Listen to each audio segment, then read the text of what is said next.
Chapter 111. As the carriage slowly advanced on the road, there was a sudden clap of thunder in the sky.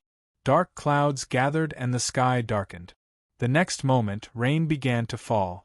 Torrential rain in summer came and went quickly. One moment it was drizzling, and the next moment it was a torrential downpour. The raindrops clattered against the roof of the carriage, and everything outside the carriage was a blur. The dark clouds and torrential rain made the day seem like night. Even though it's only summer, it's already been raining for 3 consecutive days this week. It's been raining quite frequently recently. It seems that Dasos's luck is truly terrible. Judging from the dark clouds hanging low in the sky, it seemed that the rain wouldn't stop anytime soon. Obviously, it would directly affect the enthronement ceremony. Such a heavy rain was extremely unsuitable for large-scale ceremonies. Did they not make any preparations beforehand? The court mages aren't useless either. In this world with magic, although there were many shortcomings, certain aspects were far superior to a technological world. For example, when it came to predicting and controlling the weather, experienced hunters and rangers could predict the nearest weather from the shape of the cloud. Drool, who was close to nature, could sniff out impending natural disasters from the wind. Mages could use large-scale magic to control and choose the weather they wanted. Today, before I left, I asked Kolos about the weather. I still remembered her hesitant expression when she answered me. It should be sunny, but recently my predictions have been wrong. Even though I feel like it should be sunny for the next week, it's always raining. And I don't feel anyone else interfering. It's either my predictions are wrong, or the person interfering is far stronger than me. It would be understandable if it was someone else who made a wrong prediction, but Kolos was a drool who specialized in summoning storms. For her to make a wrong prediction would be as inconceivable as burning herself with a fire spell. On a normal day, it wouldn't matter if the weather was wrong, but since there was a group of seafolk living by the riverside, it would be a huge problem. The consecutive days of torrential rain had caused many flooded areas of the river to rise again, giving the seafolk more space to move around. On rainy days, when it was inconvenient for humans, the seafolk actually returned to their home turf, greatly increasing their combat strength. Thus, every time it rained, the guards along the coast would be on high alert. Fortunately, the sea race didn't seem to have any plans to attack during the rain. The mages of the Ottoman Empire aren't useless either. They wouldn't allow the rain to disrupt the scheduled ceremony. There's only one explanation for this. The recent rain isn't just a natural phenomenon, but the culprit behind it is far stronger than the mages of the Ottoman Empire. Such a powerful existence naturally wouldn't do something unimportant. He must have a reason for spending so much effort to change the weather. The carriage's sudden stop and change direction surprised me. Could it be that Dasos would change his plans just because it was raining? Why did it change direction? Where do we go now? Are we going back? Hearing my doubts, the White Wolf Knight leading the team hurriedly explained. Changing the route during the rain is a set procedure for the ceremony. In order to deal with the possibility of heavy rain, we have prepared 2 venues. One of them is an open-air plaza at the Ottoman Grand Square, while the other is at the Royal Arena. That place has already been sealed off, making it an indoor venue. If it was anyone else who heard the reply, they would probably be impressed by the Ottoman royal family's thorough preparations. However, I could hear the helplessness and weakness of a certain emperor. Without a doubt, ascending to the throne under the eyes and blessings of the citizens, followed by a celebration and performance together with the citizens, was the best choice to win the hearts of the people. Now that it was changed to an indoor venue, it could only mean that the situation had gone out of control. The road leading to the Royal Arena wasn't easy to travel on. Other than the dissatisfied faces of the citizens along the way, the horses that were rushing in from all directions were creating a constant jam. When 2 carriages met, the one who walked in front to give way wasn't determined by the location of the carriage, but by the rank of the guests. Obviously, the princess of a small country wasn't that high up in the hierarchy. Since I was attending the ceremony as an individual, I wasn't the ambassador of the alliance who had to arrive in advance. In the end, due to the jam and giving way, the 20-minute journey took almost an hour. By the time we finally arrived, the place was already jammed to the point where not even a drop of water could trickle through. There were no more places for carriages to park around the arena. Left with no other choice, we could only lift our skirts and walk on the muddy ground. Every time we stepped on the mud, it made me even angrier. The only thing that made me happy was the performance of the accompanying female official, Rosemary. She was indeed a rare masterpiece of mine in recent times. Other than the royal knight who kept sneaking glances at her, the young men who bumped into the wall along the way used their actions to prove Rosemary's charm. Her exquisite face was charming and gorgeous. She had an oval face and a willow waist. Her alluring curves constantly exuded the charm of a mature woman. However, those clear eyes under her phoenix eyes didn't lose any of her purity. Her short blonde hair was combed into a cute little braid. The occasional manly movements made her seem even more youthful and lively, making her look even cuter. Her contradictory beauty brought about a complicated temperament. In the eyes of the men, her temperament constantly changed as she moved and spoke. Sometimes she was a young married woman, sometimes she was an 18-year-old girl, sometimes she was young and pure, and sometimes she was seductive and luxurious. Every man could find the appearance of their dream lover. Artenea, the true name of the goddess of beauty, was constantly repeated. In the eyes of the crowd, this extraordinary beauty wasn't on a level that ordinary people could reach. Compared to a real flower, a fake flower made of plastic was even more exquisite and perfect. As the work of my meticulous carving, Rosemary, who had the advantages of countless beauties, was definitely the most beautiful woman I had ever seen. Nature's creations were the accumulation of coincidences. While coincidences could give people pleasant surprises, they would also often bring about flaws. Rosemary's perfect beauty wasn't something that ordinary people could possess. She was a combination of the best parts of countless beauties, finally achieving a harmonious and perfect creation. She was indeed a fake flower, but she was a perfect flower that could suppress all other flowers. She was the ultimate creation that natural selection couldn't produce. Speaking of this, why did I suddenly recall the plastic surgery industry of a certain country that they were so proud of? It was said that their mass-produced celebrities wouldn't debut without plastic surgery. Many celebrities didn't look like their children at all, causing many dispute. Getting back to the main topic, originally, I only wanted to make a woman that could charm Dasos to take revenge on him. However, as a necromancer who was responsible for his own creations, when I wholeheartedly threw myself into creation, my world-destroying talent in creation came into play once again. The result of pursuing too much perfection was that I accidentally overdid it once again. Artenea? I think it should be Pandora. No man would be able to reject the request of such a woman. That would be really troublesome. However, that bunch of gentlemen seemed to have completely ignored Rosemary's beauty. As expected, gentlemen's sense of beauty was different from others. In my eyes, beauties had always been trouble, and this kind of super beauty was a huge trouble. Countless myths, legends, and historical stories proved this point of view. However, I realized that I had overdone it once again, forcefully creating a perfect woman that could bring disaster to a country. Thus, I decided to leave him in the Ottoman Empire without any hesitation. Since his phylactery is in my hands, I don't have to be afraid of him playing any trick. I'll just send him out to bring disaster to others. Dasos, accept your unavoidable fate. I cursed viciously with resentment. Then, with tears in my eyes, I looked at the new achievement that I received before I left. Mommy, why is this brother wearing a skirt?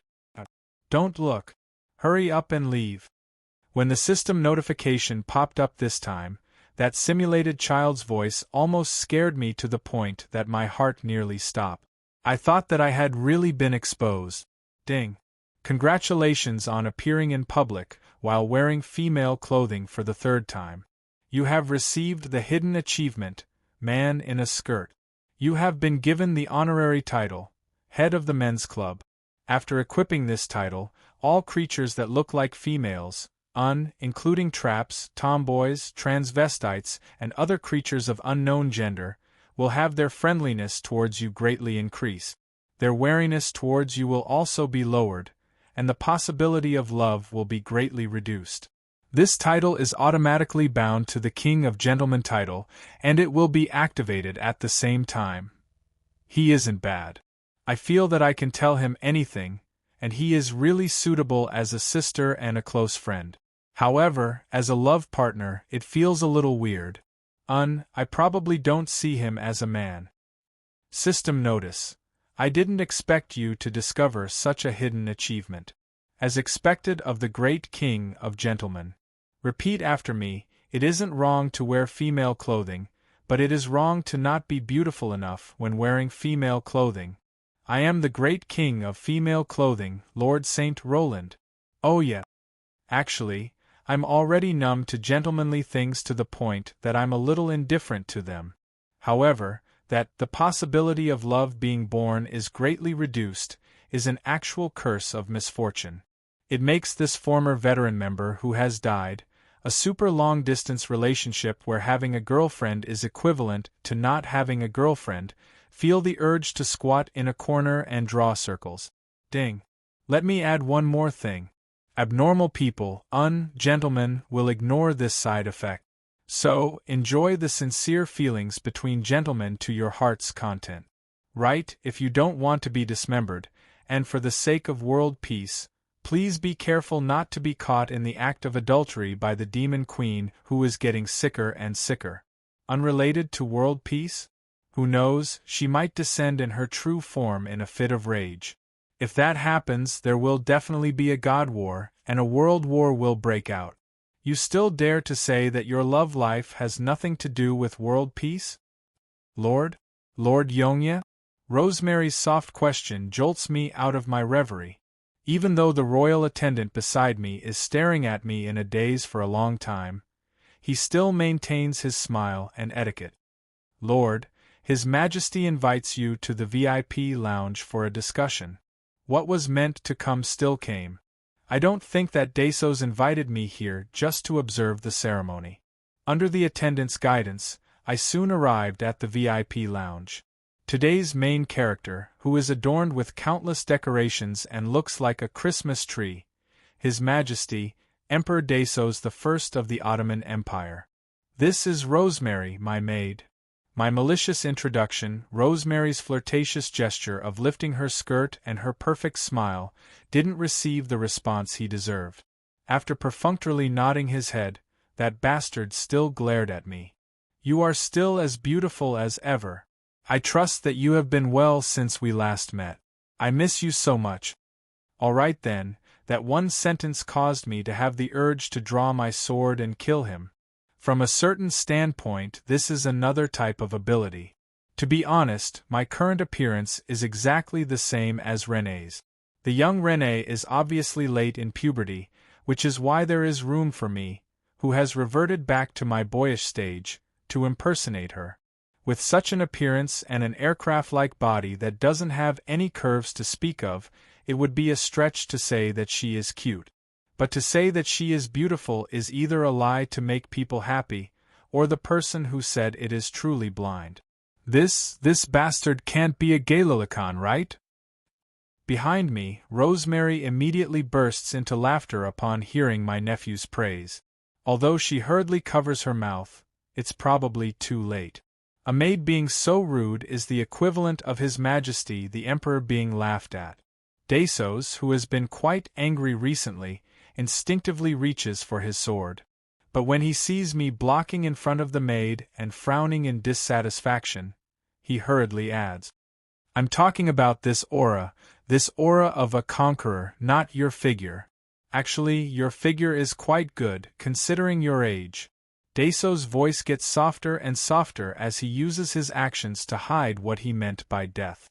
However, since I am not a female, I am actually slightly happy that he says that I don't have a figure, but what kind of figure does a man have? Did something go wrong somewhere? Was it wrong from the very start?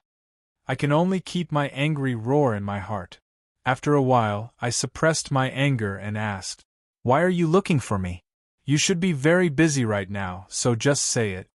Your Highness Roland, are you willing to become the Empress of the Ottoman Empire? I won't interfere with your private life after marriage. If you are willing to merge the two countries, I will give the Donglan Principality the highest level of autonomy, allowing it to become the wealthiest and most peaceful region in the Ottoman Empire. I refuse. I squeeze these words out from the gaps of my teeth. I am filled with anger, but I can't do anything about it. It really makes me feel sullen.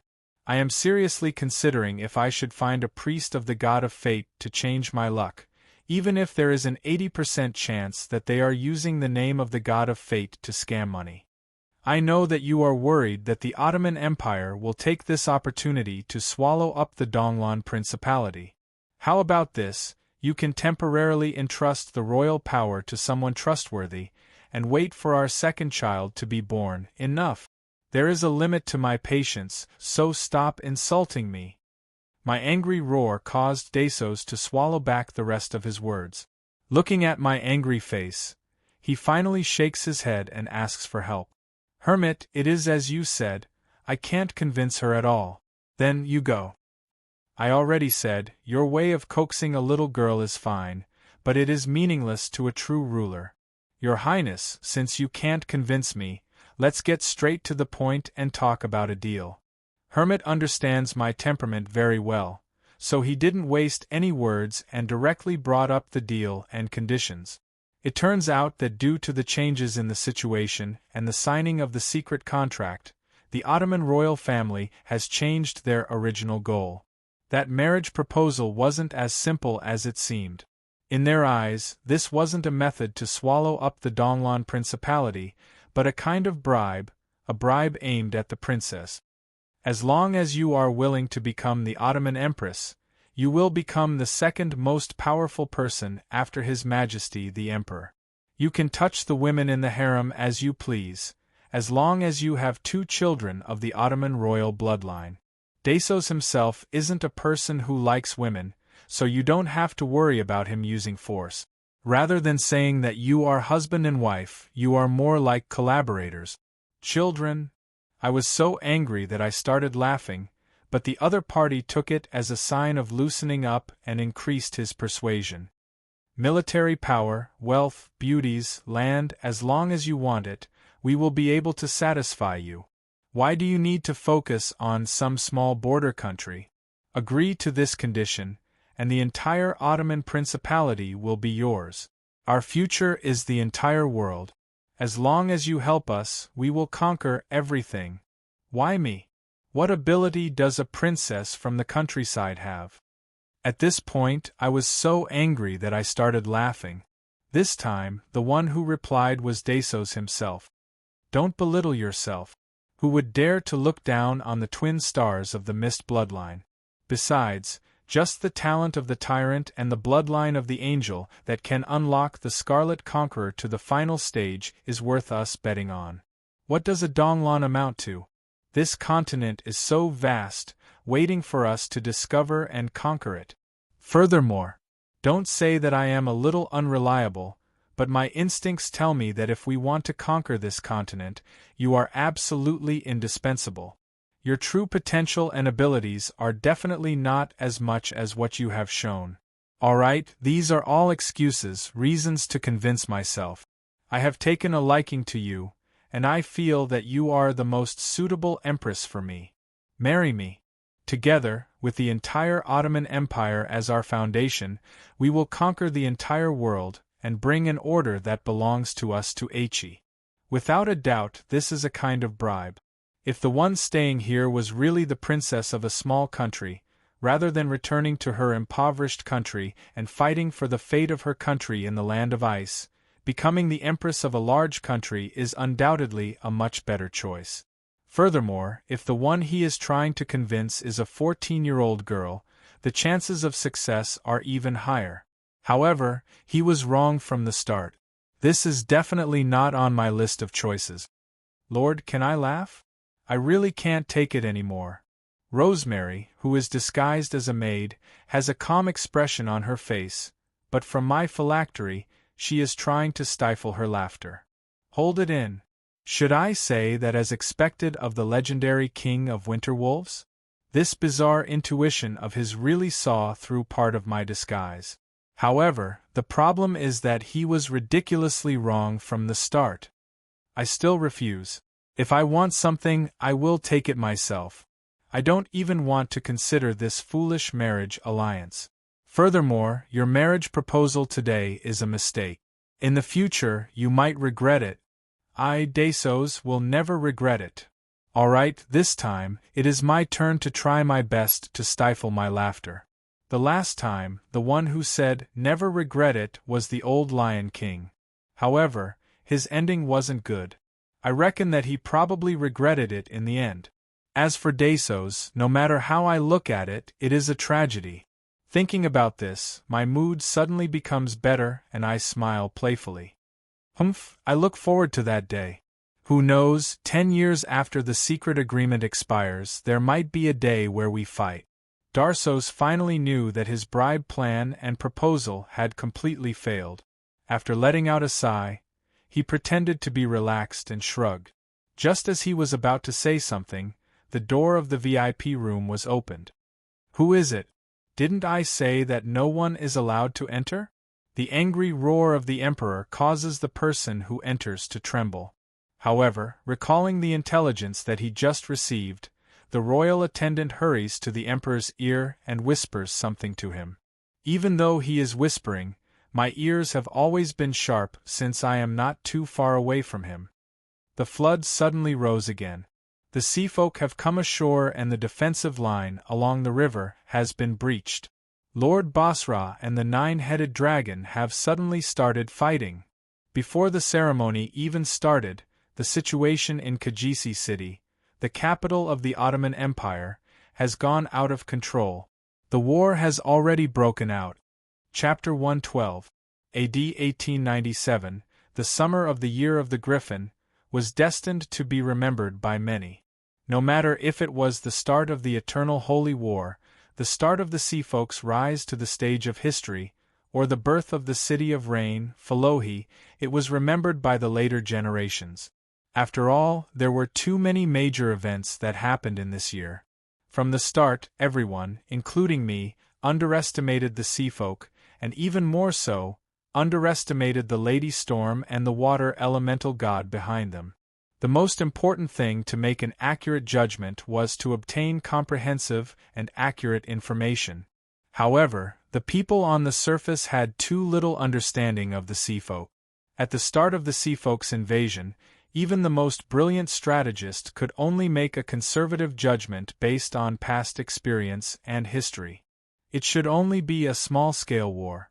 Or perhaps it can't even be called a war. It should just be an attack on the coastal cities.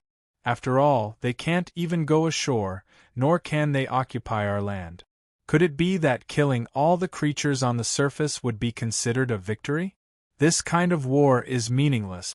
As long as the Seafolk are intelligent creatures, as long as our living space can't overlap, they can't go ashore, and we can't enter the water, then an all-out war between us is meaningless and impossible to happen.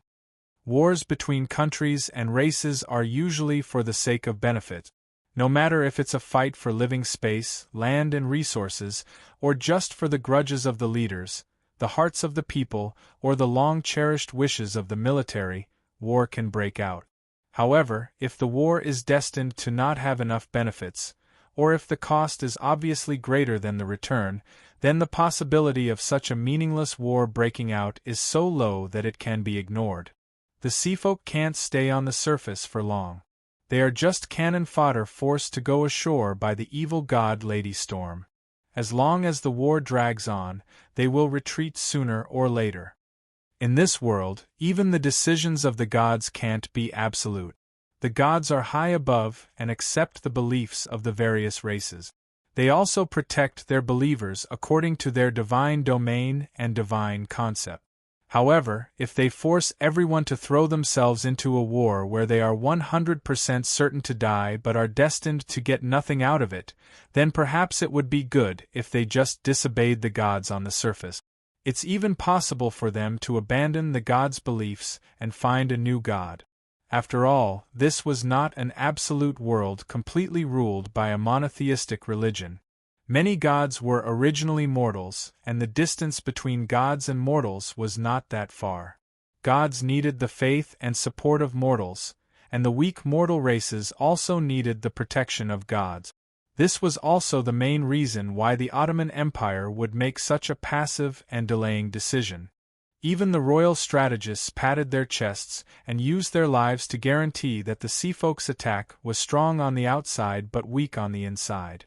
It was only the beginning of the Holy War. As the strategists repeatedly emphasized that the Seafolk were not ambitious enough and that they were actually wary of the evil gods of chaos that forced them to come ashore, most of the Ottoman Empire's higher-ups ignored the threat before them. Instead, they were still ambitious enough to invest their energy into scheming against their own people, vassal states. However, in reality, due to a portion of the sea tribe being able to go ashore and almost none of the surface tribe being able to enter the water, the intelligence of both parties is not equal. Furthermore, Tracy, who has left the sea region for several months, does not know that due to the revival of the water elemental god, the entire sea tribe world has undergone an earth-shattering change. This might have to be explained from the living environment of the sea race. In reality, even though the sea is incomparably vast, with seemingly endless resources and living space, even though the combat strength of the seafolk is not low, the life of the seafolk is actually much more miserable than that of the surface tribe. The deep sea is extremely dangerous. Not to mention the fatal low temperature and water pressure, those inestimable giant sea monsters are the true rulers of the sea. Being only able to make a living in the shallow sea of the continental shelf, the space that the seafolk can live in is really limited. Furthermore, the limited space they have to live in has caused them to face a very real problem. Food is always insufficient. There are countless schools of fish in the sea. However, in reality, it is extremely unreliable to rely on the heavens to make a living. There are indeed many schools of fish, but most of them have owners. Previously, it was mentioned that one cannot go to the deep sea. However, in reality, the fishing resources in the shallow sea are extremely limited. Furthermore, after the farming industry in the sea turned into a joke and relying solely on hunting to sustain their daily lives, the seafolk, in order to maintain sufficient fishing resources in the surroundings of their residence, turned to herding fishes as their only choice. Thus, herding fishes has a long tradition. The fishing resources determine the number of members of the seafolk. The number and strength of the seafolk determines the size of the territory they can occupy to provide for the growth of their own fishes. Herbivorous fishes chase after seaweed and seaweed, while carnivorous fishes chase after other fishes. Just like herding on the surface, artificial herding underwater would still cause the natural balance of the area to be destroyed. When a negative growth of the fishes appears, migration is unavoidable. The fishes and the seafolk would consume the basic resources of that area. The larger the tribe, the shorter the migration period. In a sense, they were like the centaurs, a nomadic tribe. The only difference was that the centaurs herded cattle and sheep and chased after aquatic plants, while the seafolk herded fish and chased after the tide. The songs and talents of the sirens and mermaids to summon fishes seem extremely magical. However, they are only tools for herding fishes. There is not much difference from the flutes and whistles of shepherds. Only their own fishes and ocean companions will respond to their summons.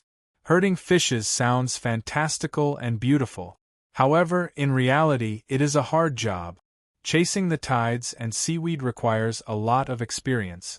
Furthermore, the dangers of migration are even greater. No one knows if they will encounter sea monsters or hostile tribes at the next migration point. If they are unlucky and suffer heavy losses after several migrations, it will be time for the tribe to disband.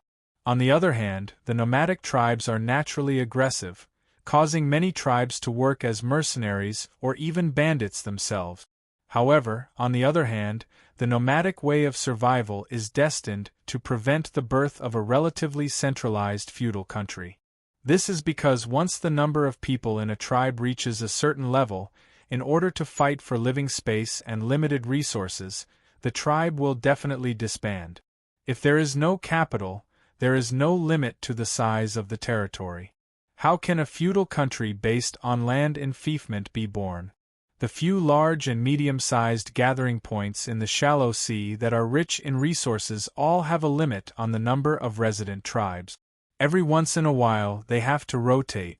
Only the strongest tribe can obtain a relatively comfortable life after winning the tribal competition. No one can guarantee that they will not meet with an unstoppable disaster the next time they migrate. A relatively stable and settled life is the desire of the seafolk from the bottom of their hearts. It is also the root cause of their jealousy and even hatred towards the tribes on the surface. Why do those weak and timid creatures on the surface have a happy and stable daily life, while we don't even know where we will be tomorrow? Speaking of this, since there must be benefits and reasons for a war, to make the extremely realistic seafolk fight to the death as cannon fodder, the benefits offered by the water elemental goddess Alos and Lady Storm are very obvious. A capital, a stepping stone to the new world, a holy land in the eyes of all the seafolk. And after the capital is confirmed, it will be a kingdom that belongs to the seafolk. It is true that the seafolk cannot live without water and are unable to go ashore for a long period of time. However, if the land is constantly raining and there is always a few meters of water on the ground, then the seafolk will be able to live freely in the water city. They only need to reserve a part of the dry land outside the city as farmland and enslave the tribes on the surface as farmers. Then, there is the possibility of the birth of a kingdom that belongs to the seafolk. Is it inconceivable? However, in this world of magic and true gods, everything is possible. Storms and thunderstorms are the divine concepts of the seafolk's goddess of protection, Lady Storm. Furthermore, the water elemental goddess Alos is a super expert in playing with water. Only they can build a rain city that circulates automatically. In the original history, the revived ancient elemental gods are the first batch of world bosses. Each of them is an existence close to that of a true god, which is obviously beyond the ability of the players to deal with. Thus, the omnipotent game manager arranged a series of plot killings, causing these unlucky people who just woke up to die tragically in the hands of the natives and the heroes chosen by fate, making their subordinate elemental creatures become the heroes to practice their skills. There is still a difference between the real world and the simulated virtual game. In this world, there is no super god named Game Manager.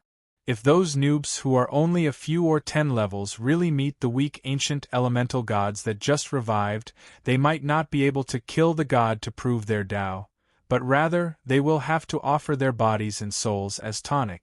Thus, other than the unlucky fire elemental god, the other released elemental gods have already begun to recover from their long hibernation period. How can they, who were once all-powerful, be willing to be forgotten by others? It's fine if they don't make a move, but if they make a move, it will definitely change everything. Some of the plots in the walkthrough were wrong from the very beginning. History and fate were off track from the very start.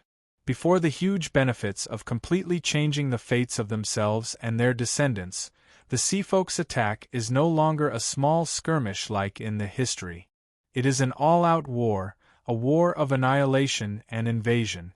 The Ottoman Empire, who has neglected the determination and strength of the other party, is still dreaming of becoming a super empire, completely unaware that the disaster is already at its doorstep. At this moment, a grand ceremony is being held on the surface. Actually, a ceremony is also being held underwater, and the scale is even grander. Somewhere at the bottom of the river in Kajisi City, under the cover of a magical mist, it is a bustling scene. Hundreds of elites from the Seafolk tribe are serving as guards without any complaints. Countless powerful seafolk have gathered here. The arrogant and rude Naga royalty is smiling modestly. The violent and ferocious sea beasts are wearing headgear that prevents them from speaking and chains that restrict their movement. Even the arrogant and bloodthirsty sea giants have put down their rusted anchors that they always carry with them and are trying their best to lower their heads and pretend to be humble.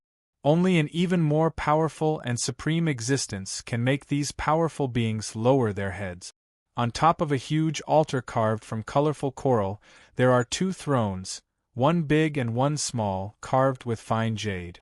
The small one is empty, while the other one has an ice beauty with snow-white skin sitting on it. Her form is half human and half fish. Her upper body is human, but she has a long tail like a sea dragon. Although she appeared petite and beautiful compared to the gigantic altar, she was still taller than even the sturdiest sea giant. She appeared far more luxurious and beautiful than the mermaids of the sea tribe's royal family. And if one looked closely, this beautiful woman with scales and a tail had translucent skin. She really was made of water. Let's begin. The water elemental goddess Alos's voice is clear and cold, but there is an indescribable sense of weakness in it. Her voice isn't loud, but it echoes in the ears of all the seafolk. This isn't magic. It is merely the will of the river water conveying the will of their ruler. This is underwater, her world. She has endless authority and unparalleled power.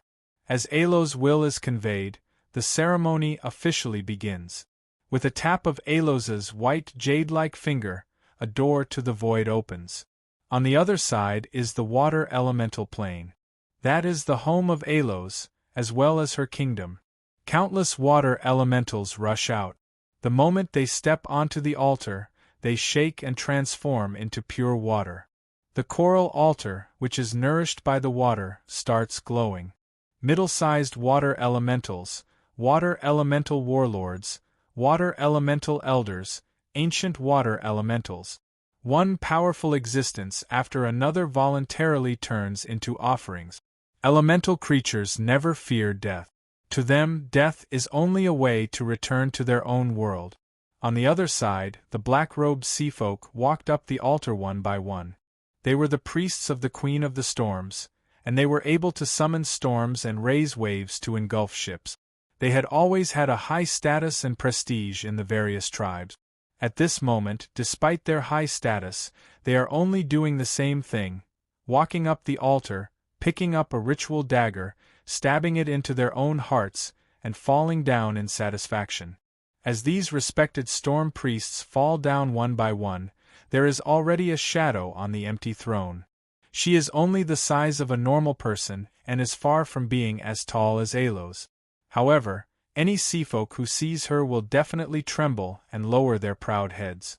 As a chaos malevolent god, although she is not well known on the surface, just like her malevolent god colleagues, Lady Storm is also happy to receive the blood sacrifices of her believers. Her will has long descended.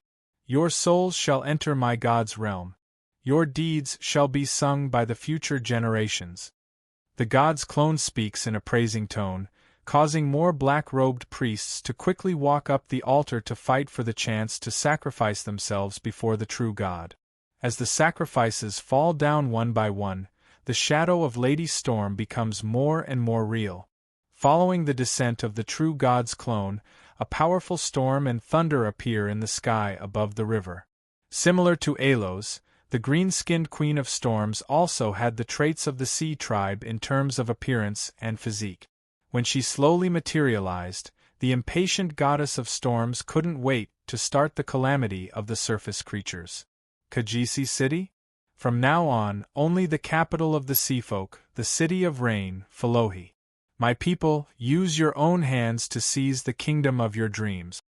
The will of the god is conveyed in the storm. The next moment, the dignified true god clone actually picks up a ritual dagger and stabs it into his own heart. When the will of the clone returns to the main body, it has already turned into a tornado in the midst of the black storm god power. The self-sacrifice of the true god of storm clone will probably cause the strength of the main body to regress by a large margin. However, such a huge gift given right after the start of the Holy War is destined to give the Order gods a headache. At this moment, the top of the tornado has reached the clouds. A new natural cycle is already being constructed. The will of the water elemental god has already been passed down. I bestow the name of the city of rain, Philohi. Within the boundaries of this city, the rain will never stop. A blade will always accompany the waves. The people of the rain will become the kin of the water. In front of the endless storm, in front of the mighty power of the true God, the boundary between the water and the sky is broken. Countless waves are swept up into the sky to form new rain. A new natural cycle has already been formed. The strange thing is that the flood of the entire city is rising, but the flood of the submerged pier is receding. Very quickly, when all the flood is maintained at around a blade, about 1 meter, the rainstorm is much smaller. With the help of the water elemental Grand Duke, the pale Alos returns to the water elemental plane through the space gate. She, who has overexerted herself, is destined to go into hibernation again. According to the will of the Queen of Storms, go and take back our city. The silent blue sea dragon floats to the surface of the water. The sea giants pick up their heavy anchors. Naga begins to prepare their spells. It has finally begun. On the river, the 9-headed dragon Emperor Hydra, who has been holding back for a long time, steps into the city for the first time, causing the entire city to start trembling. The sudden rise of the flood destroys the barrier. The rainwater and the waist-high flood makes people's vision blurry and unable to move. The Ottoman defenders, who are at a loss due to the strange weather and flood, are about to face the toughest water battle in history. Evil dragon, die. Silver lightning streaks across the sky. The dragon head closest to the 9-headed dragon is actually split open. Green dragon blood spurts out, tainting the surface of the river with a foul stench and poison. Damned butcher! While the mortals are retreating in the face of the aggressive seafolk, the first to declare war is the Valkyrie Basra. Chapter 113. The torrential rain and thunder outside the window could no longer be regarded as the background. Along with the flood came the wrath of the ocean. Humans had occupied the most fertile land for far too long. As the victors of the last holy war, they had a reason to be proud. The seafolk were chased into the pitch-black, cold ocean. The beastmen lost their grasslands and plains.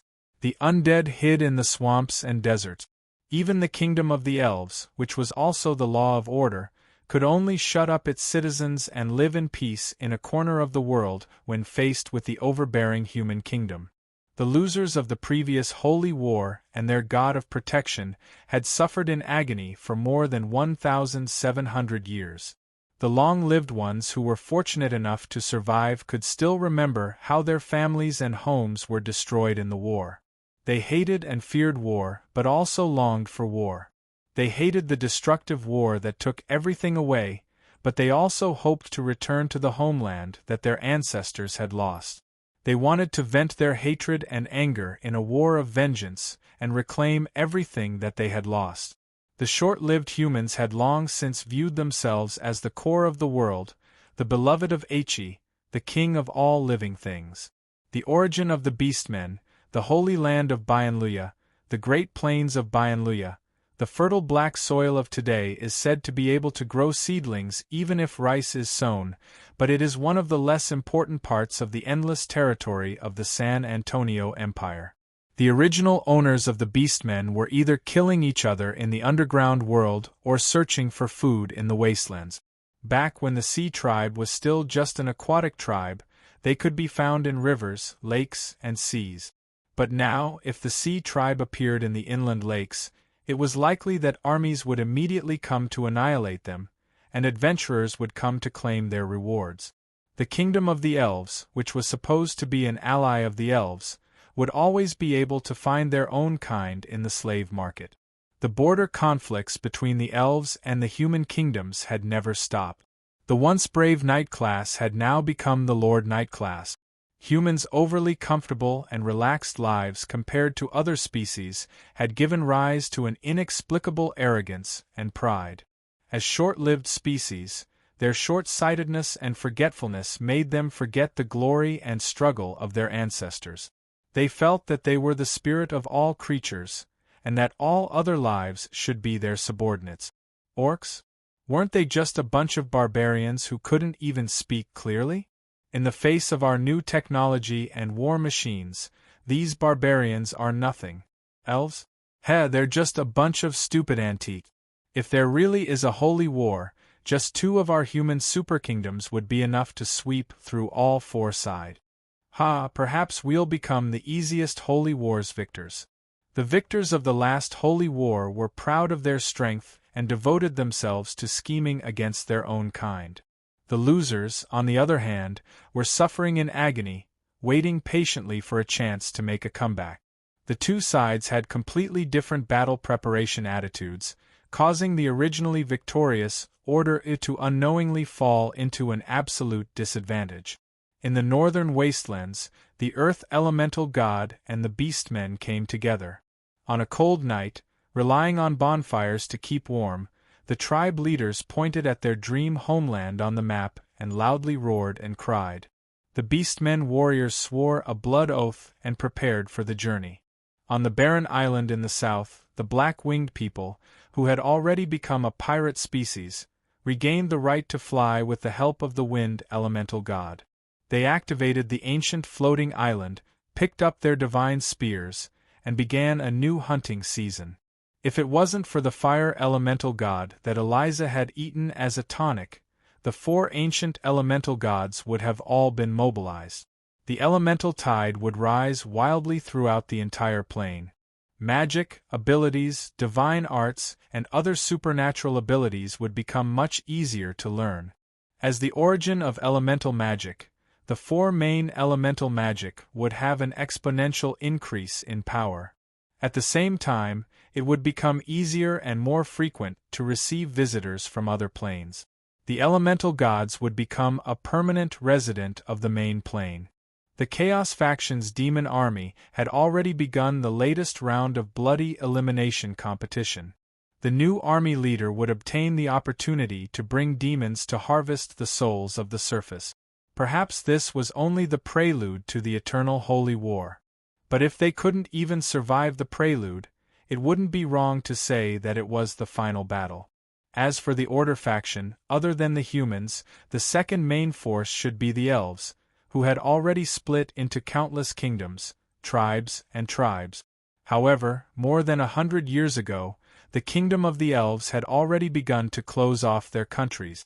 The long-lived species and the elven gods, who were getting weaker and weaker, had no intention of informing their allies, even if they received the warning of the holy war. After all, they knew that even if they did inform the humans, they would most likely be ignored and mocked by the arrogant humans. You could praise the elves for their beauty, kindness, and intelligence, but never praise them for their magnanimity. That was because in the elven language, forgiveness and forgetfulness were synonymous. For those narrow-minded elves with long ears, thousands of years of accumulated grudges seemed to have happened just yesterday. They had long since decided to stay out of trouble, so it was already good enough that they didn't kick them when they were down. Furthermore, there were rumors that the elven gods had always been in cahoots with the chaos evil gods. It was difficult to ascertain whether the rumors were true or not. However, it was a publicly acknowledged fact that the relationship between the elven gods and the human gods was extremely poor. After all, there would always be some indescribable estrangement between a leader who was past his prime and a leader who was still in power. It was just like watching a popular celebrity from yesterday. Even if they didn't show it on the surface, they would definitely feel all sorts of emotions in their hearts. Alright, getting back to the main topic, the current situation was already laid out before us. The Chaos faction had been sharpening their blades for 1,000 years, while the human empire was still in the midst of internal strife in the midst of peace and prosperity. As long as war were to break out, the outcome of the early stages would already be decided.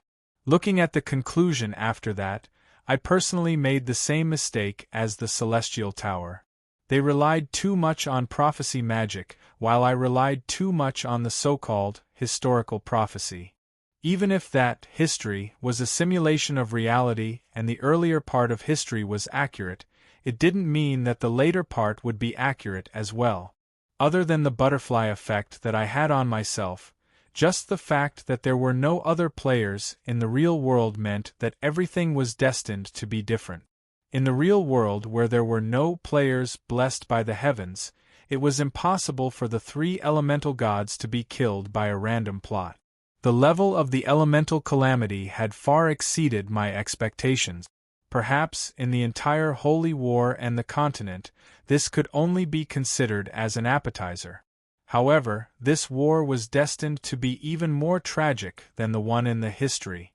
Alright, even if I really predicted it, even if I didn't stay in Sulphur Mountain City's prison and sharpen my law skills, I would still be helpless in such an important matter that involved countless powerful gods. The current reality was already the complete opposite of the history. In that history, the 4 elemental gods were destroyed and 3 of them were sealed. The only fire elemental god managed to escape from the underground world and mix together with the Underground Alliance army that released him, causing the friction between the underground world and the surface world to intensify. In the real world, due to my influence, the originally troublesome fire elemental god was completely eliminated. The other 3 elemental gods found their own helpers and became the new super troublesome ones. Debating on which history was better was meaningless and worthless. History doesn't have hypotheses, nor does it believe in if. There was no possibility of a winner or loser. At this moment, I had to face the storm stirred up by the wings of the butterfly of fate, the huge wave that was stirred up by the water elemental god. Coming out from the VIP lounge, even I, who had experienced countless wars, was shocked by the sight before me. Outside the window was a tornado that covered the sky. It was as though a giant dragon was sucking up water into the sky. The dark clouds maintained a relatively even rainfall, turning the entire city into a city of rain. A miracle! This wasn't a description, it was a judgment based on the current situation. Only divine power could create such a strange phenomenon. Inside the room, the hall on the first floor was in a mess. The flood had already spread into the room. On a temporary platform, the major nobles were urgently contacting their advisors. The moment Dasos walked down, he was surrounded by messengers. Countless mystical light flashed and disappeared. The precious high-level mages became the only reliable messengers. The coastal defense line has been broken through. There are too many sea folk. Those sea giants are impossible to defend against.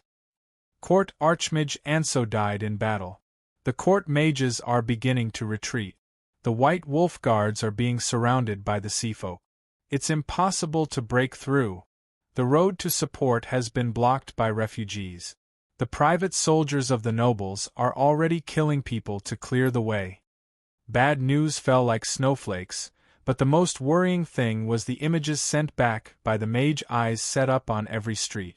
In one scene, the White Wolf Cavalry, the pride of the Ottoman Empire, were surrounded by short murlocs. Their well-bred warhorses could not move an inch in the flood, and the cavalry, who were forced to dismount, had no choice but to remove the micellar mithril alloy that they were so proud of in order to move in the flood. In the water, the fearless charge that they were so proud of was impossible to carry out. The indestructible violent heavy sword was unable to find a target to attack.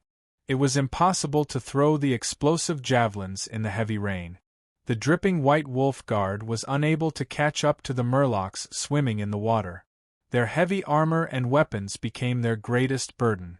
The powerful White Wolf Guard was fighting a chaotic battle in the flood.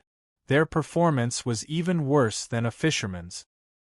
Even though the sound transmitted from the image was very soft, the knight's expression of extreme pain, the blood that appeared on his body, and the sudden appearance of a harpoon on his back explained everything. Walla la la la la.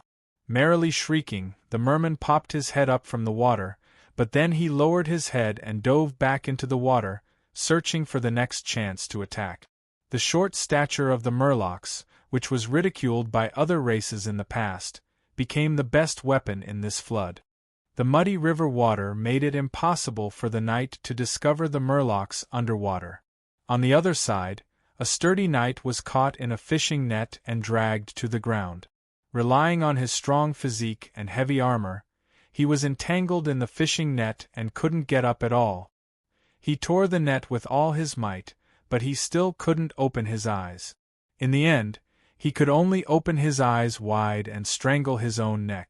Just like that, he was drowned to death in the eyes of everyone. That's little Mickey, the youngest Silver Knight of the Guards. His ability to control his steed and charge was the best in the 7th platoon, but he died just like that in the hands of a low-level Murloc. Hauke, the strongest knight of the 7th squad, was drowned. My lord, please think of something.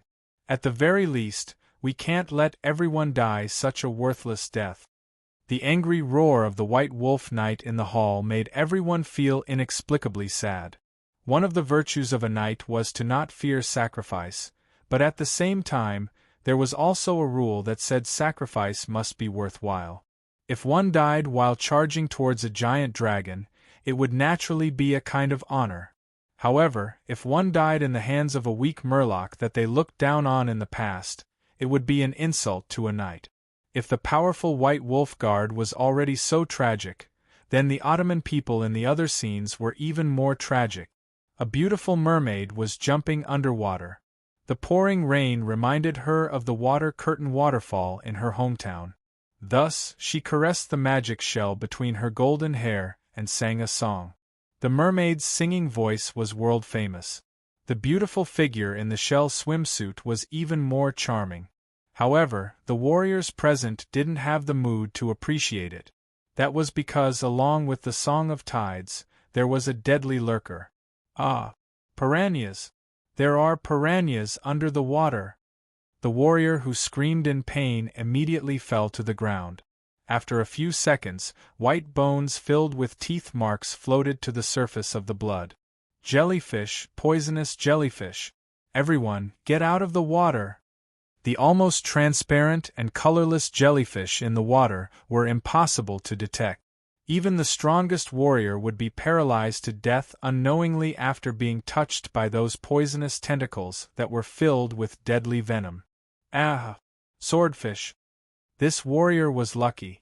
At the very least, he knew who killed him. The long mouth of the swordfish pierced into his stomach. He didn't even struggle for a few seconds before he fell to the ground and died. Along with the mermaids singing, the seafood delicacies in the restaurant became a deadly hunter. Everyone knew that staying in the water was equivalent to seeking death. However, under the blessing of the two gods' divine power for Rain City, every place in the city was submerged in water. The warriors had nowhere to retreat to.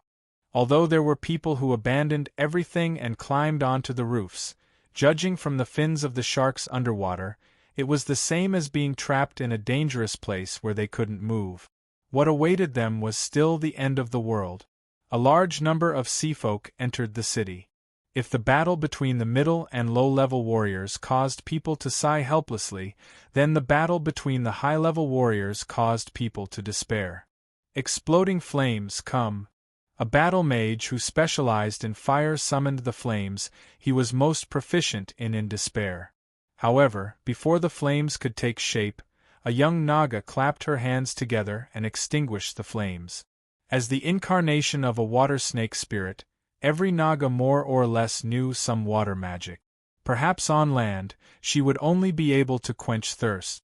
However, the waves she created in the water were deadly. Furthermore, she was only an apprentice. The water god and sea god's blessing greatly increased the seafolk's combat strength. The shock waves created by the sea giants could easily destroy even the sturdiest of fortresses. The seafolk archmages with evil smiles only needed to hide in the water and repeatedly summon huge waves to wash away everything. Furthermore, the elite warriors from several hundred tribes had arrived today. The human warriors were surrounded and killed by the flood. In terms of the number of high-level warriors, the humans didn't have the advantage. Never fight against the seafolk in the water, unless you also have fins and don't need to breathe. It was unknown who said this ancient advice first, but there was only a deathly silence in the hall.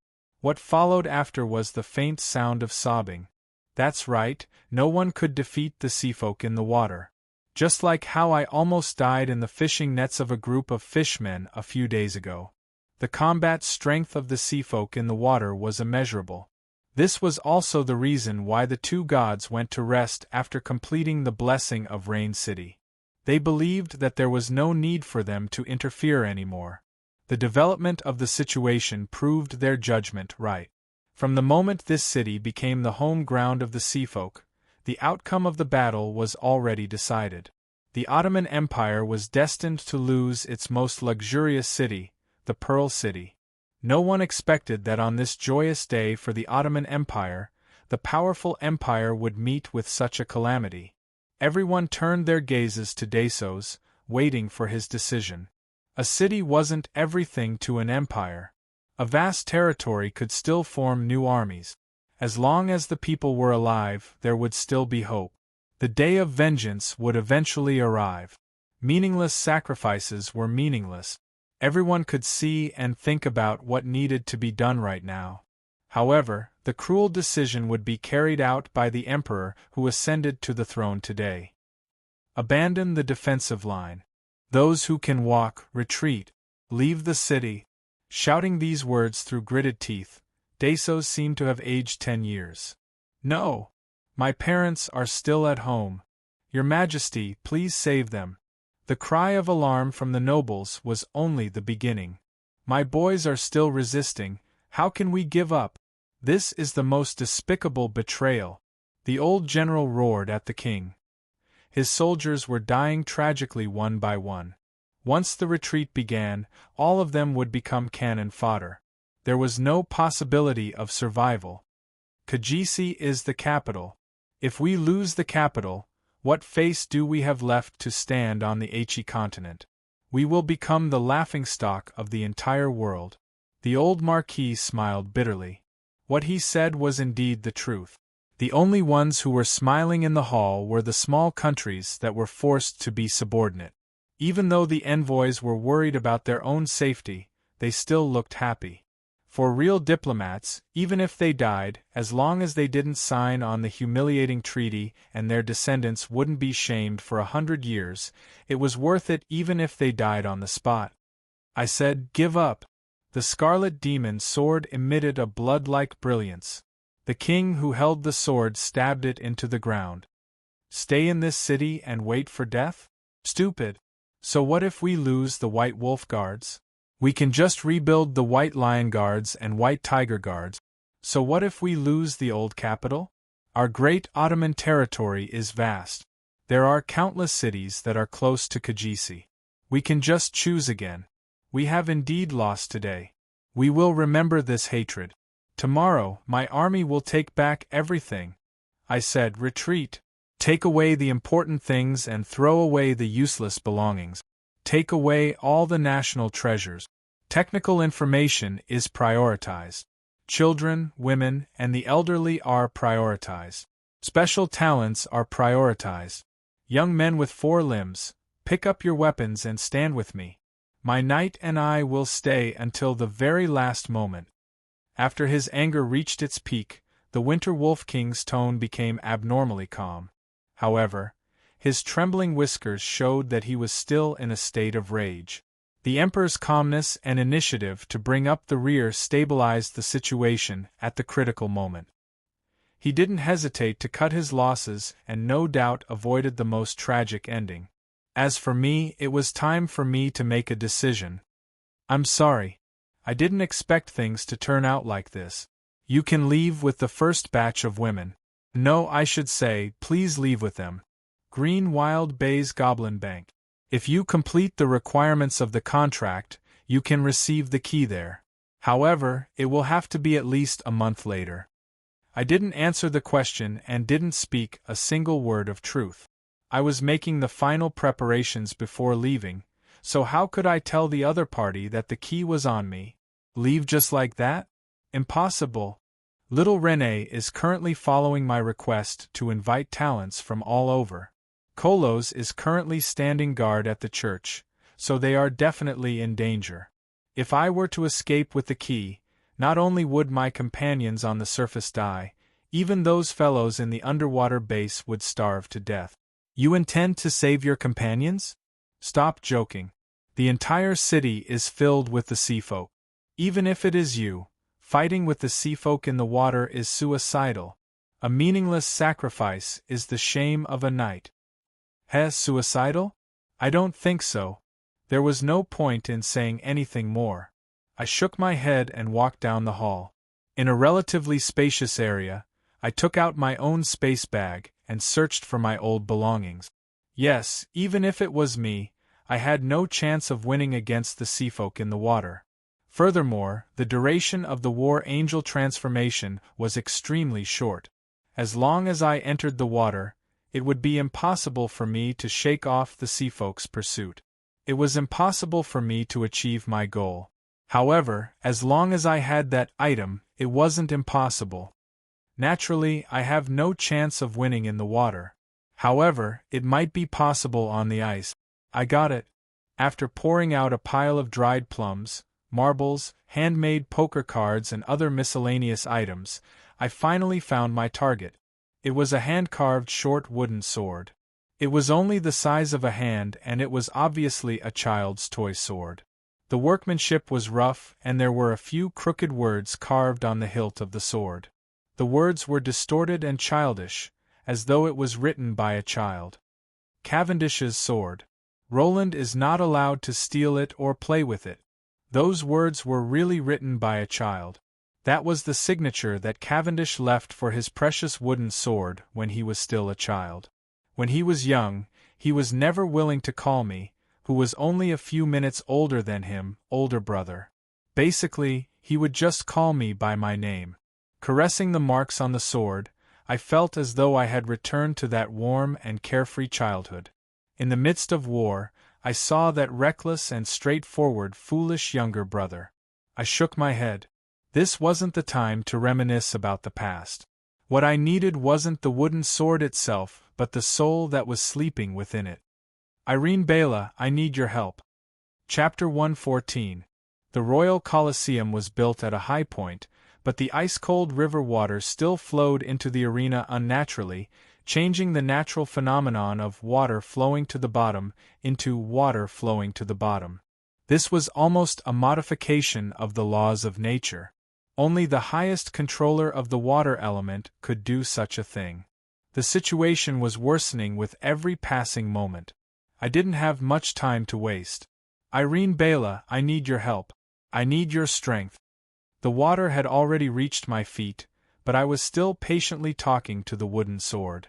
Perhaps in the eyes of others, this scene was a little silly, but I knew that this was the only solution.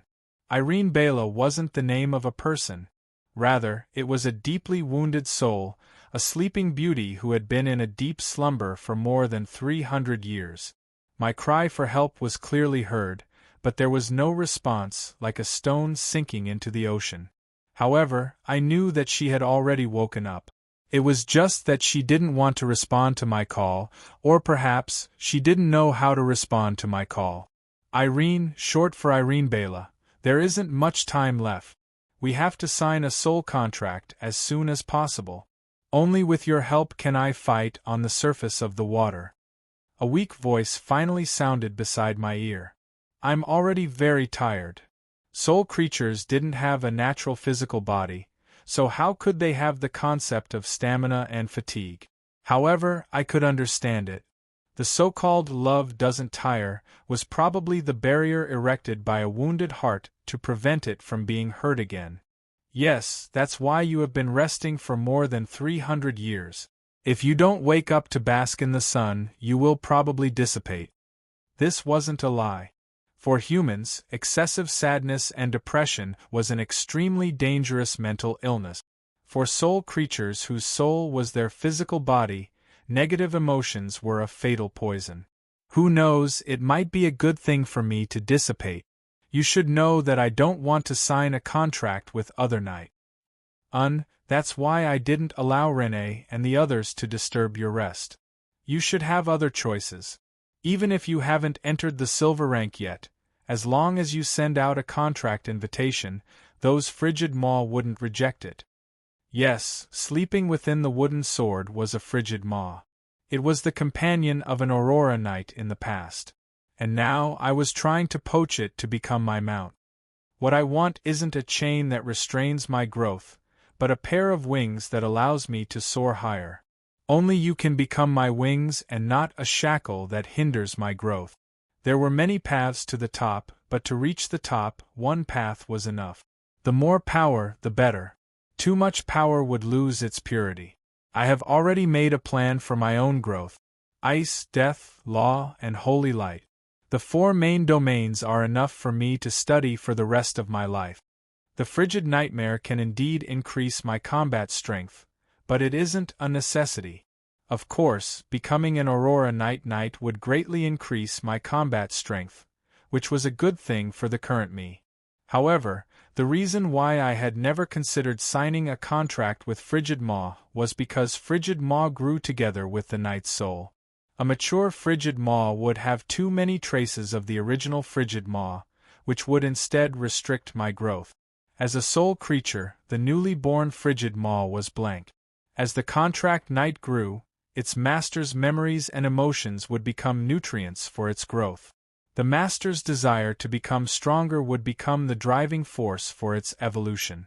It was the most trusted mount and companion of the Knight. From a certain standpoint, analyzing its master's memories and emotions would often be extremely similar to its master's personality. It could be said to be the other half of a soul. Under normal circumstances, although a frigid maw that accepted someone else would grow quickly, it would be difficult for it to reach the peak. However, there were always exceptions to everything. The Knight that Irene partnered with in the past had soul waves that were extremely similar to mine. Perhaps it could even be said to be the exact same. Irene didn't need to make any adjustments at all to be able to completely adapt to my soul. No, if it was that person's frigid maw, it would even be able to increase my strength. Of course, finding a new young frigid maw would also be able to achieve my goal. However, not mentioning the difficulty of reactivating the altar, even if I managed to obtain a frigid maw, I wouldn't be able to wait for it to mature. By the time frigid maw truly matured, I probably wouldn't need it anymore. After a period of unbearable silence, what I got in return was still Irene's bitter rejection. I'm very tired and I lack the will to fight. In my current state, I will definitely be a burden to you. To a warrior, lacking the will to fight is equivalent to death. How could I not know this? A warrior who seeks death will die sooner or later. Even though I know that Irene is able to increase my fighting prowess, I have never tried to disturb her sleep. But now, other than her, I can't think of any other way to save the people that I wish to protect in this desperate situation. Can you help me? I need your strength to save my comrades. To a person whose heart is already dead, it is difficult to reason with them. Thus, let's try to talk about feelings and talk about reality. Without your help, not only will I die, the final inheritor of the Mist bloodline will also die. Then, the contract with the Frigid Maw family will be completely severed. Good Irene, regardless of whether it is in consideration of our childhood friendship or the future of the Frigid Maw family, please help me. The spirit of a knight doesn't mean that I won't help someone when they are in danger. As expected, it's still that despicable Roland. Yes, it is despicable, but I know how to say something that the other party can't refuse. A true knight is unable to ignore someone's request for help, and that person is even more so one who can be persuaded by reason but not cowed by force. as the other half of his soul and memories, Irene is also unable to ignore my request. Besides, it probably won't be long before that person returns to the mortal plane. Don't you want to ask him why he made such a choice? Why did he abandon you after making such a choice? I know I've thought it through long ago. In his eyes, the foolish and outdated spirit of a knight isn't enough to give him the strength to take revenge. Being betrayed by a human that he trusted made him feel despair and hurt. His older brother's sacrifice made him swear to take revenge on this despairing world. Thus, he made his choice. Abandoning everything, he answered the call of the abyss and entered hell, hoping to obtain the strength to take revenge.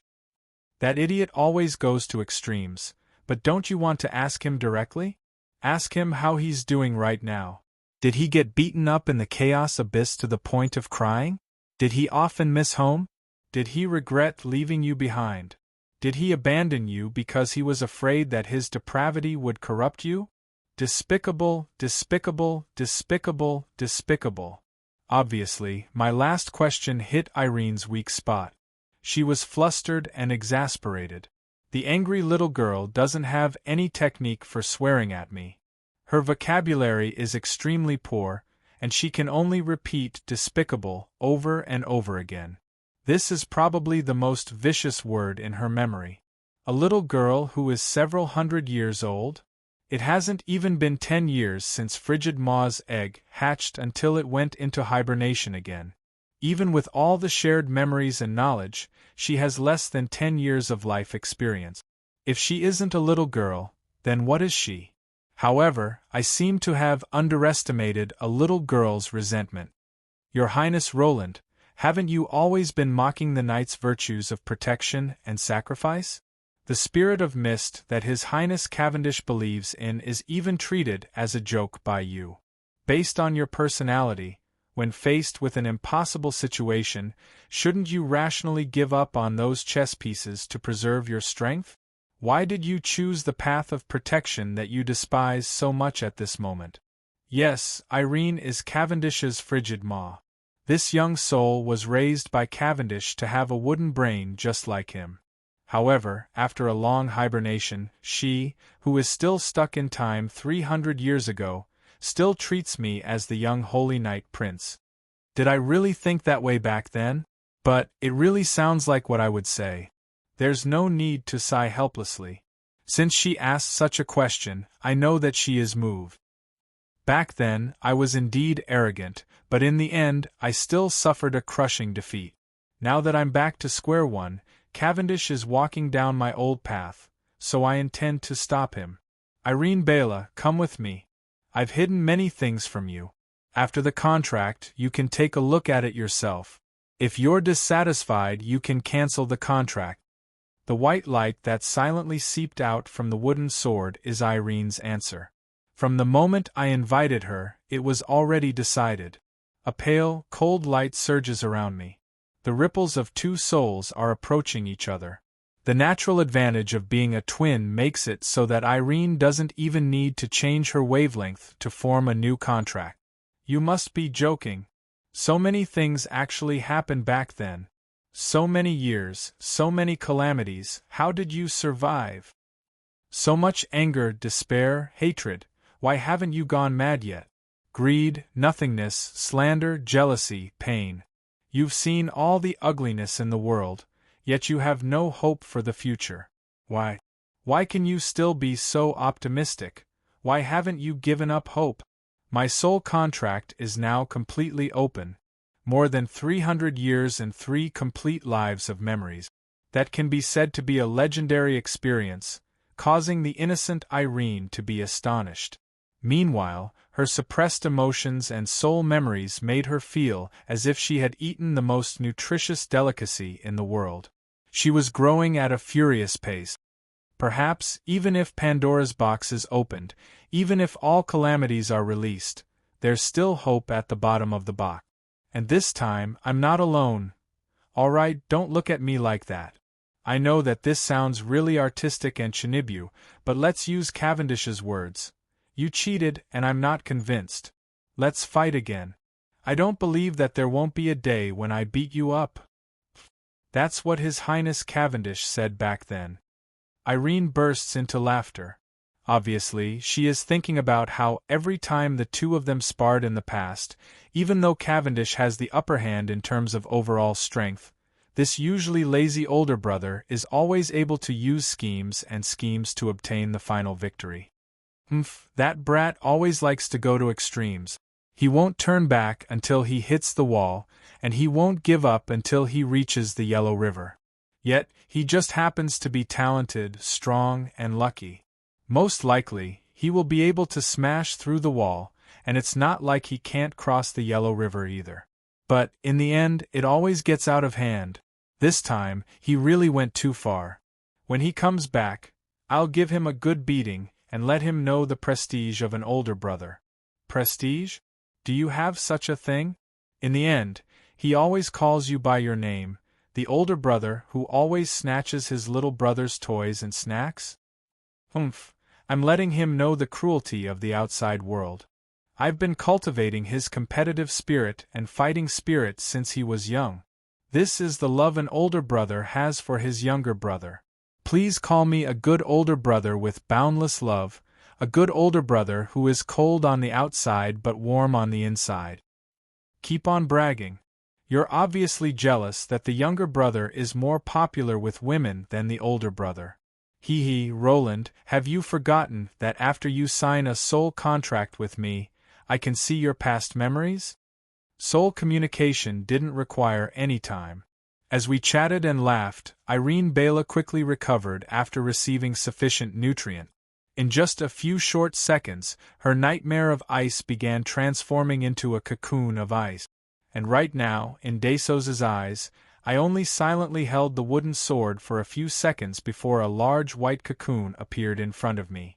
I returned to my senses and lightly touched the cocoon of ice, causing it to begin shattering. Next, an illusory warhorse appeared in front of everyone. Her entire body was enveloped in an icy mist, and her eyes were like two twinkling stars. Her physical body was faintly discernible, as if she didn't exist in this dimension. Starlight shone from her physical body, and the moment she stood up, she lightly stomped on the ground, causing the water she was standing on to freeze. This was a warhorse that didn't belong to the mortal plane. Suddenly, the naughty little Irene spat out a breath of cold air at me. Yawn. Being enveloped by the cold air, I subconsciously sneezed.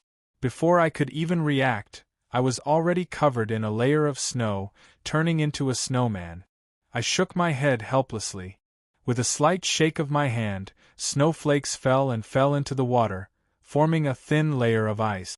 As for me, I was covered in a layer of silver armor. The ice armor formed by the thin layer of ice wasn't thick, nor was it heavy. It looked like a fragile work of art, but in reality, it was sturdy and reliable. On Irene's body, the magic of ice started to materialize. A saddle and all sorts of weapons appeared on the horse's body. Javelins, pikes, round shields, longswords. These seemingly exquisite ice weapons were actually filled with the power of ice. Aurora Night. Even if Desos and the others who knew about the situation didn't exclaim in shock, the White Wolf Guards, who were also Night, wouldn't forget their old enemy, the legendary Super Knight Group, which was said to be made up of all gold-rank fighters. Your Majesty, I appreciate your goodwill, but I still have some matters that I need to attend to. I entrust my maid, Rosemary, to you. Please bring her to a safe place. Abandoning the future spy, Rosemary, I happily tore off the annoying dress and allowed the ice armor to stick to my skin. Even though I still had a lot of things to worry about, I felt an indescribable joy and relaxation. Due to the effects of the soul contract, the ice armor was actually quite warm. Not only did it not feel as constricting or cold as the ice armor from before, I even felt like my body was lighter than before. The ice armor actually buffed and strengthened the wearer. Just as Desos was about to say something, the Snow White Knight and his war horse had already rushed to the door. On the surface of the water, traces of ice appeared. With a bitter expression, Desos shook his head. However, He could only retract his gaze helplessly. Let's begin the retreat. At this moment, I was riding on frigid maw, galloping at full speed. The barrier of ice was activated and the storm was no longer able to trouble me. Can you transform into a frost dragon? You were able to do it in the past, so you should be able to do it now. Although it's too eye-catching and dangerous, it'll definitely be much faster if we fly there. If you're a legend, I'll be fine. In a sense, Frigid Maw, who had signed a soul contract, was quite similar to a mage's familiar who had signed a magic pet contract. The restriction that the servant's strength couldn't exceed the master's still existed. The beast? Time is truly a butcher's knife. In the past, Lord Roland wasn't so forgetful. Under the command of the Naga officer, the fishmen in front of her pulled out several fishing nets, seemingly intending to make an underwater version of a horse-stopping rope. However, Irene leaped lightly into the air, ignoring the fishman's interception. Even in the past, you didn't have such a sharp tongue. Where's that big sister Snow Lady who always smiles so gently? As he joked, he threw the ice javelin. The ice javelin began to spin in the air, drawing a strange arc and directly nailing the Naga mage who was casting a spell into the water. Then, the ring of ice erupted and froze several Naga guards who dared to help the mage to death. What kind of image did I have in your heart in the past? I can transform into the appearance of a snow lady, but my current strength isn't sufficient, so I'm afraid that I'll become slightly younger. But, are you sure you want to charge while riding on a snow lady? I imagined a fully armored knight riding on a young girl, shouting, "Holy light, that enemy is worth fighting!" as he viciously whipped the young girl's buttocks, forcing her to charge. I really want to try. No, that's too beastly. Irene, you should just maintain this appearance. I thought about how I would never be able to wash away my reputation as the king of gentlemen if others were to see my current appearance. Uncle Police, that's the person. Your Highness Roland, have you forgotten that your memories are now connected? Also, the world you lived in was far too perverted. The opening of my soul allowed me to retain my memories from the other world. That familiar yet unfamiliar retort made me pause for a moment before bursting into laughter. Actually, you can search for the keywords Gentleman Alliance and True Love Siblings in my memories. Right, due to the protection of minors, please do not search for Bayphone. I take back what I said just now. As expected, there are perverts in every world. Also, you did it on purpose, right? If you didn't say it, who would have taken the initiative to search for you? If you said it, they would have definitely gone over to take a look out of curiosity. I nearly went blind. You have to take responsibility. I'll be responsible for introducing Bayphone to you. I apologize, please don't take responsibility for me. Even though she was joking, the galloping Aurora warhorse didn't slow down at all. Her natural talent of turning water into ice allowed her to easily jump and avoid the encirclement of the seafolk. Even the fastest seahorse knight was unable to keep up with her pace. Furthermore, with the advantage of my new idea, I didn't have to worry about being knocked off my horse. I only had to choose to attack and kill my target. If I were to meet with a strong offensive magic, the semi-god equipment Scepter's protective magic would be perfect for an emergency. Protection of the Dark God summons a formless protective shield that absorbs 200 points of magic damage or magic weapon damage. Before the protective shield shatters, the wearer will be immune to stun, transformation and other control-type magic. Lasts for 10 seconds. Use 3 times a day. After using the final protective shield to block a chain of ice arrows from a Naga mage, we had already reached the border of the Pearl District before the enemy's aerial troops arrived. Let's head to the Church of Law first and meet up with everyone. Please be safe. Chapter 115. For the strong, actual combat would always be the best test. No matter how high level or how famous a secret technique was, if it couldn't be tested in actual combat, it would still be worthless. The recent battle with Rosemary, Kalishin, undead army was probably the most intense one since my reincarnation. To me, that was not only an actual battle, it was also a good opportunity to test my abilities and determine my future path of development. There were many problems exposed in the battle. The most obvious one was that my ability system was too complicated. I lacked a killing move that could end the battle in one go, and the combination of abilities and character positioning was slightly messy. Magic and martial arts were often the exclusive rights of long-lived species. It wasn't just because they had enough time to squander, allowing them to climb to the peak of both magic and martial arts. It wasn't just because of their natural talents and stats that allowed them to reach a realm that short-lived species couldn't reach. The most fundamental reason was that they had inherited secret techniques that allowed both magic and martial arts to overlap. The Twilight Blade and Jade Thorn were the most fearsome weapons of the elven race. Those warriors who wielded magic swords wore light leather armor and chose the most suitable buffs and enchantments for themselves. Their long years of training allowed them to not lose out to any opponent in terms of combat technique. The magic swords hidden in their sleeves were even more fatal. They were experts in adding various abilities to themselves and their magic sword.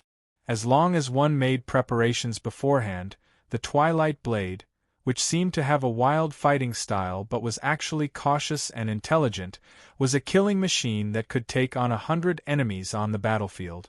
The Jade Thorn, on the other hand, specialized in all kinds of concealment, sense elimination, and anti-detection spells. Against them, one had to be prepared for the strange situation where the enemy would disappear 4 or 5 times in 100 days. Of course, the prerequisite was that one had to avoid their fatal ambush first. They were the super assassins that gave mages the most headache.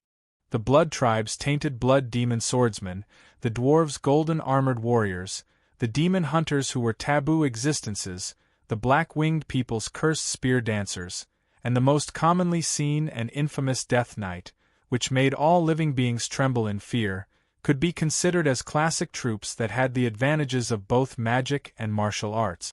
Unlike human high-tier troops that relied on equipment and mounts, these special inheritances often appeared in the form of job advancement. They had their own unique ways of fighting and training. It was the accumulation of countless years of the long-lived species, and there was basically no possibility of it being passed on to outsiders. Perhaps there weren't many of them, but once they appeared on the battlefield, they would definitely be nightmares for the non-human kind. Of course, humans have tried their best in this aspect.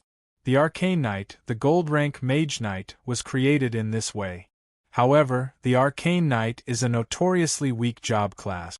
Not only does it require a lot of talent, but in order to cast spells, the Arcane Knight can't wear heavy armor. As a melee fighter, the Arcane Knight is weaker than warriors and Holy Knight of the same level. The only skill that the Arcane Knight has is the Fireball spell. That's right, this Mage Knight's forte was the 3-circle fire spell, Fireball. Perhaps it was effective in low-level battles, but in a gold-rank battle, no one would be afraid of a 3-circle fire spell. The supporters of the Arcane Knight had tried their best to argue against it. Together with the theory of fire magic, they proposed that 5 fireballs stacked on top of each other can destroy everything. We don't need any other magic at all. That was how the strange 5-fireball church was born. At the end of the day, it was because magic and martial arts weren't perfectly combined, and there wasn't a clear definition of the role. In my eyes, the reason why the Arcane Knight failed, even though the number of new Arcane Knights doesn't exceed a single digit every year, the 5-fireball church still refuses to admit its failure, was mainly because he split his attention between 2 different fields. He tried to be all-powerful in both melee and long-range combat, but the result was that he was useless in both fields. The reason why those non-human kind succeeded in their job class advancement was undoubtedly because they had a goal and a specialty. Then, they used magic and martial arts to make that specialty blossom. As for abilities that were completely useless to their goal, no matter how useful they were, they wouldn't choose to learn them. The most obvious reason was that those successful dual job classes were all powerful melee fighters or powerful long-range fighters. None of them intended to be like the arcane knight, crushing warriors in melee and blasting mages away with long-range fireballs. In the end, they were crushed by the other party's weakness. One specialty has many strengths. With the specialty as the core, one would realize one's role. Using other strengths to make up for one's shortcomings, using one's strengths to make up for the specialty. This was pretty much the general thinking of a warrior with multiple abilities. Then, as someone who possessed 4 different powers, if I were to develop them evenly in an attempt to create an all-round warrior, I would probably end up as a useless arcane knight. What am I best at? How do I use other powers to make my strengths into a specialty and make up for my shortcomings? After completing my reincarnation, I had been pondering over this question. Furthermore, I already had an answer. If you had to choose a job, the Death Knight who specializes in soul summoning is definitely the most suitable one for you.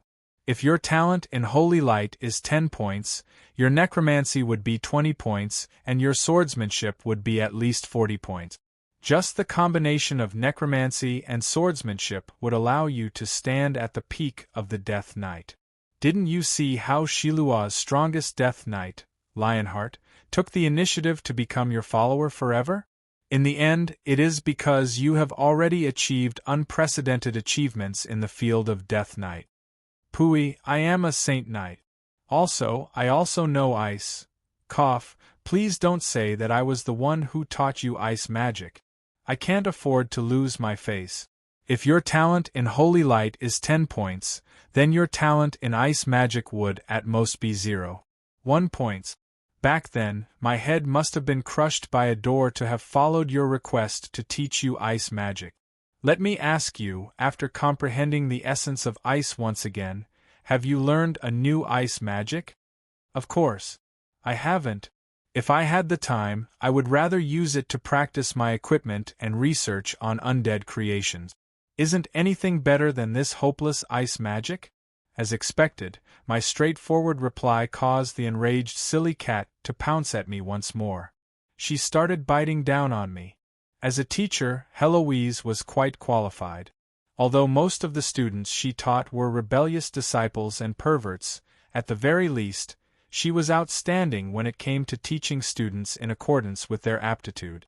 Even though this kind of advanced personality education was also the main reason why there were more and more weirdos among her disciples. Cough, I can't say any more, otherwise that darned cat would try to take revenge on me again.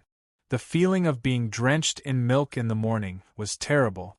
The last time, I spent an entire morning explaining to Renee, who woke me up with a piece of white paste on my hand.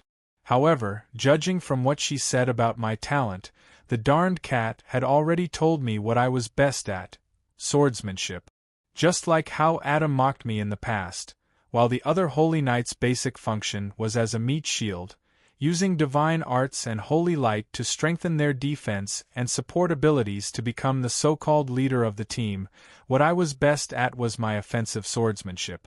In fact, after several reincarnations, my swordsmanship, which was the pride of a warrior, surpassed most sword saints in this world. Without a doubt, this was an ironic joke that left others speechless.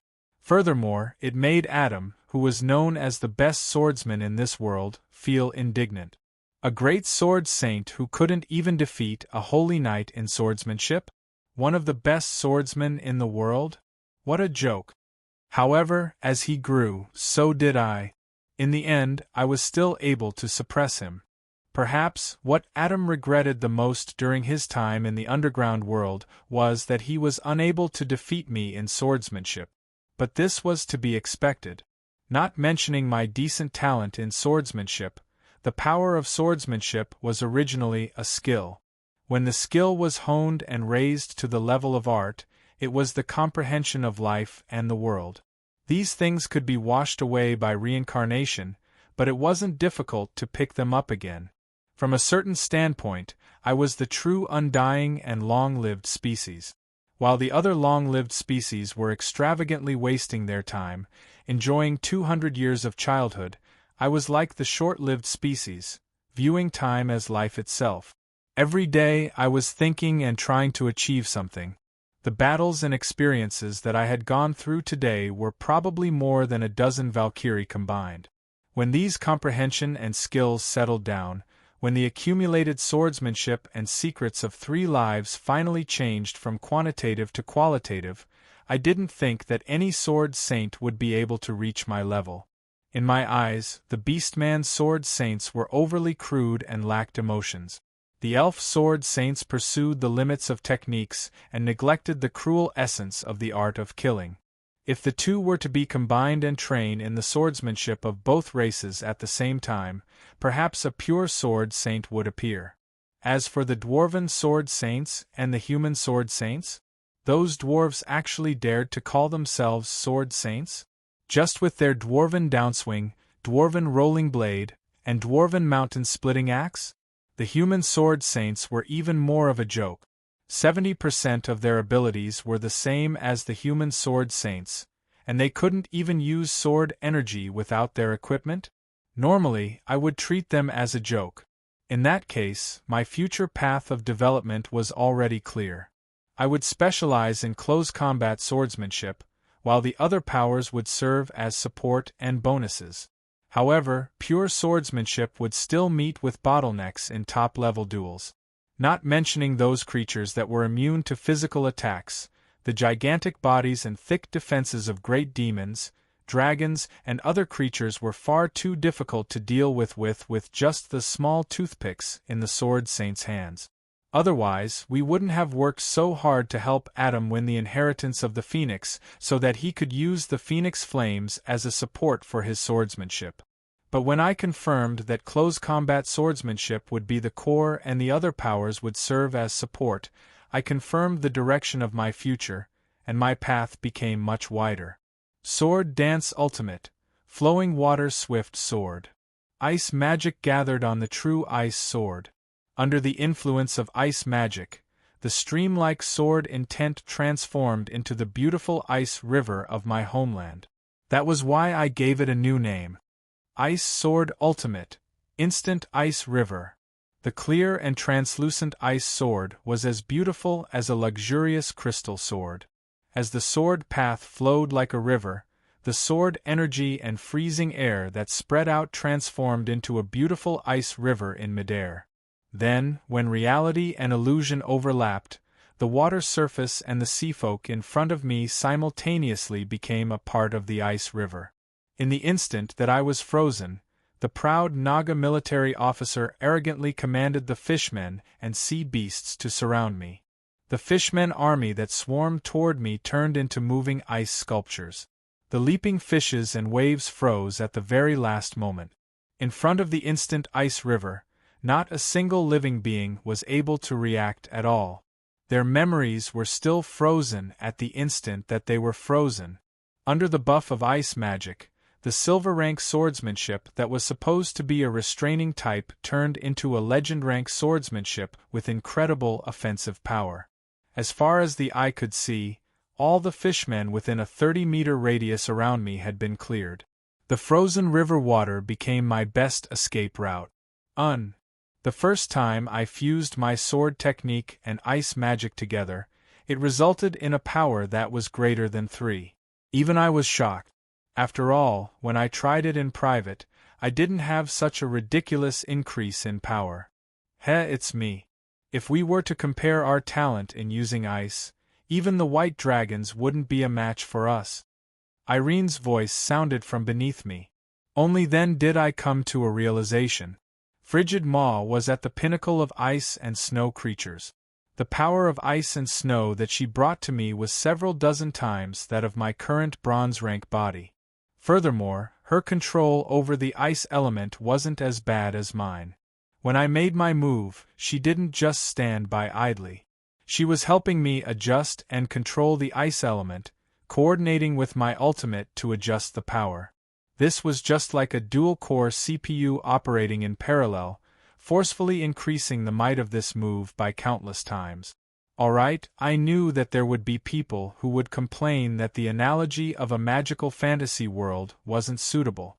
I also knew that if Irene could be considered as the most advanced CPU, I would probably only be considered as an outdated 386. Making do with it a little, wasn't this just an analogy? But at this moment, I realized that I had underestimated the effectiveness of external objects.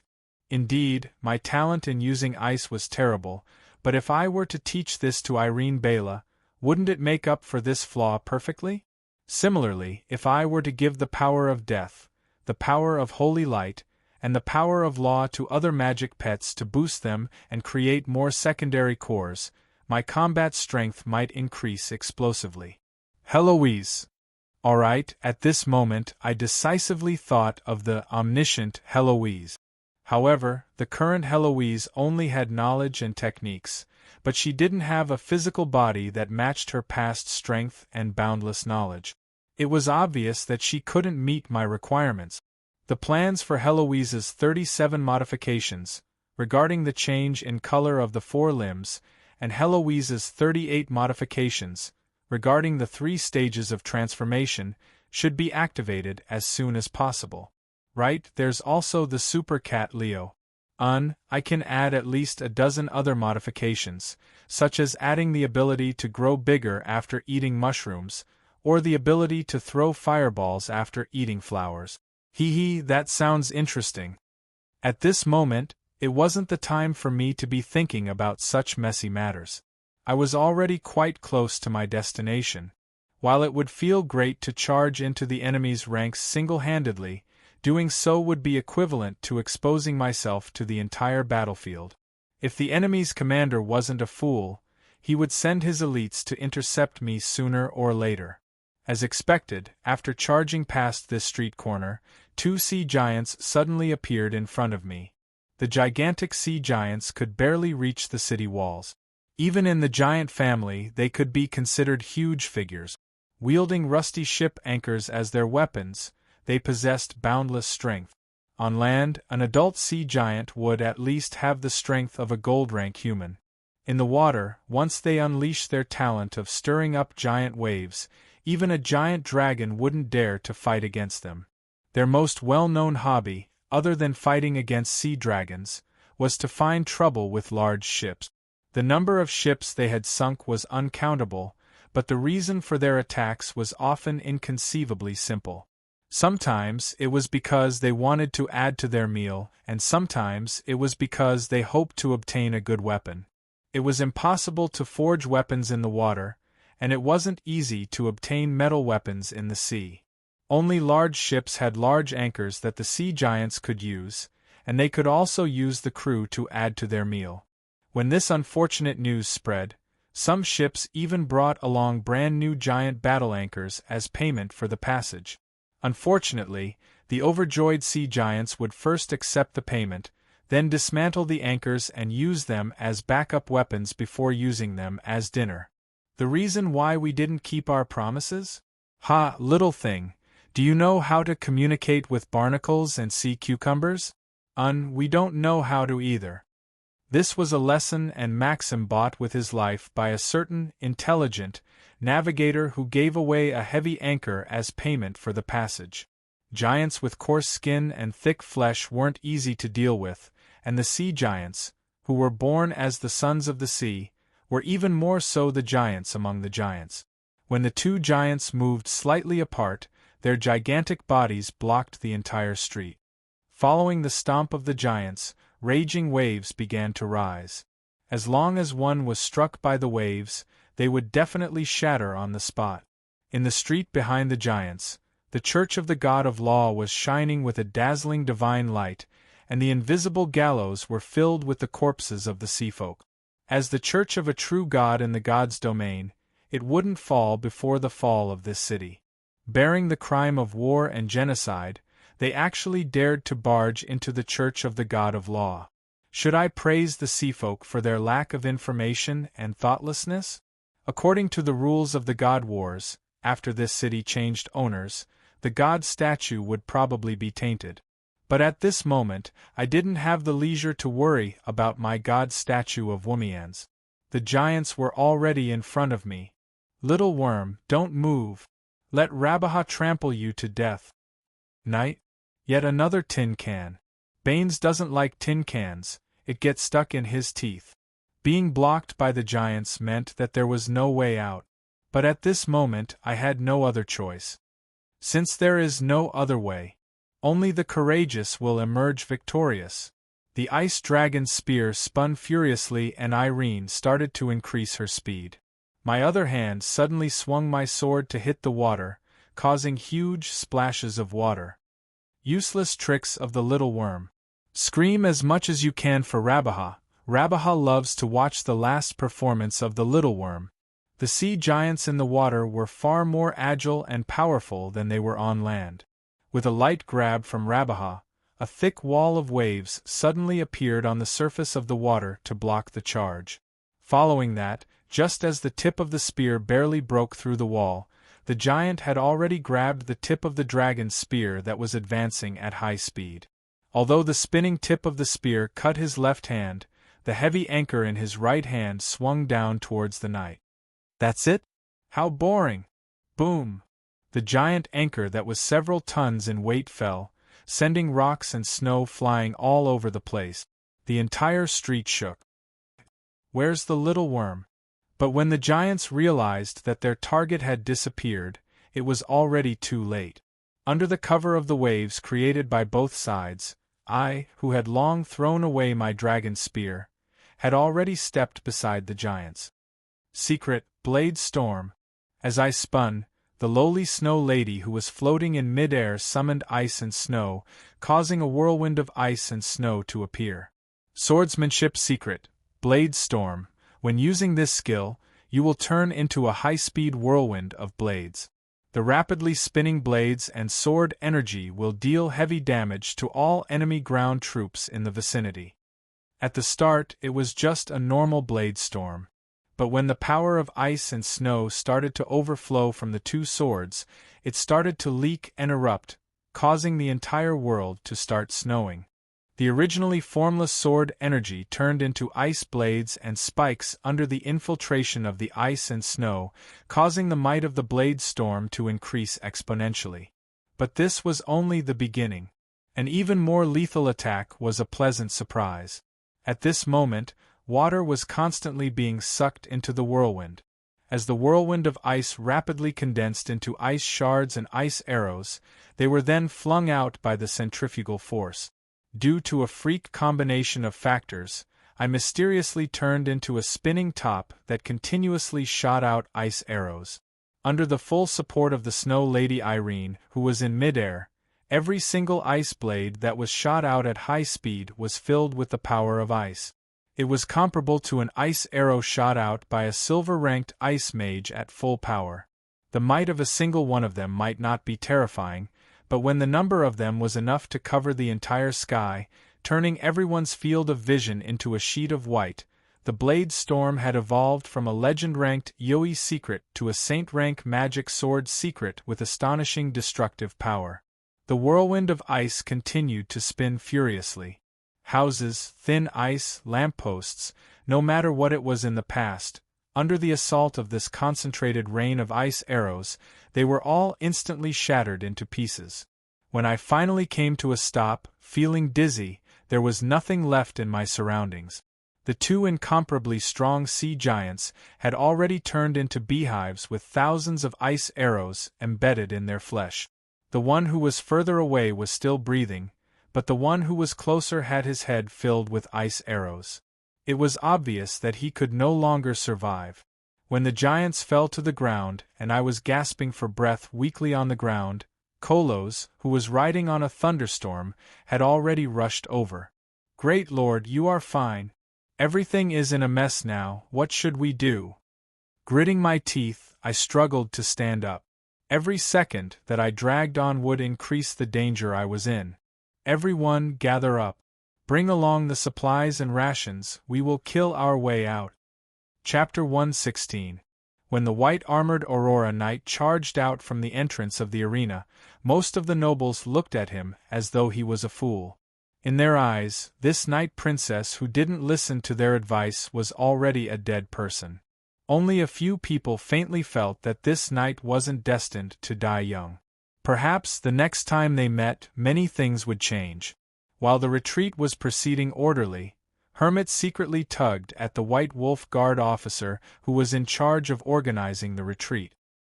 If that female knight reaches the line of escape, find an opportunity to kill her. Find a chance to kill her. I'll bear the responsibility. As the most trusted advisor of the Ottoman Empire, Emperor Dasos, and one of the most powerful figures in the shadows, Hermit silently made up his mind.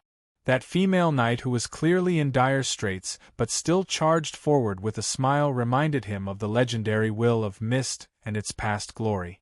Even though she was the princess of a small country who was clearly at a disadvantage, she was able to gain the upper hand in a series of clashes. He had no doubt that she had the intelligence and ability to turn the situation around. And the reappearance of the legendary Aurora Knight might be a sign of the revival of the various powerful troops in the history of the Mist Country, giving the possibility of turning history into reality. If the East Mist Country were to truly rise up once more, if the 7 kingdoms of the far north were to be united as one country, perhaps that polar bear of the far north would once again dominate the north. Furthermore, his own emperor was infatuated with it, as well as the 10 years of non-war, which made this target seem even more unique. In Hermit's mind, such a unique existence was unnecessary from the very start. Perhaps it was an unnecessary action, perhaps it was a rash act, perhaps it would incur the wrath of His Majesty, perhaps it would cause a serious chain reaction if it were to be leaked, but as the advisor of the Ottoman Empire Emperor, he felt that this descendant of the mist would be a highly dangerous target in the future. It was necessary to seize the opportunity to get rid of this unstable factor. Even if he were to be severely punished, it was worth it. This was his unspoken loyalty to the king and the empire. No matter what, I feel that that woman is too dangerous, and I can't like her at all. However, if I were to kill the woman that His Majesty the Emperor likes, I'm afraid that he will turn against me. If the news of me murdering another country's princess is leaked, not only will I be accused of murdering my comrade before the Holy War, but my own people will also think that I'm an idiot who only knows how to fight among themselves. But as long as it's beneficial to this country and Dasos, even if others don't understand, so what if I'm sent to the gallows? From a certain point of view, this chief of intelligence, who always squinted his eyes and had a cunning smile, usually behaved like a playboy. But deep down in his heart, his loyalty to the Ottoman Empire and the Emperor had reached an unconventional level where he would give his all until his death. Because he felt that she might pose a threat to the future hegemony of the Ottoman Empire, he had to get rid of her. This was his simple and direct logical thinking. Perhaps it was the result of serious consideration after combining countless pieces of information, or perhaps it was pure intuition, but as the head of intelligence, once Hermit made up his mind, he would definitely act immediately. You guys go too. If it's not convenient for the White Wolf Guard, you guys can do it.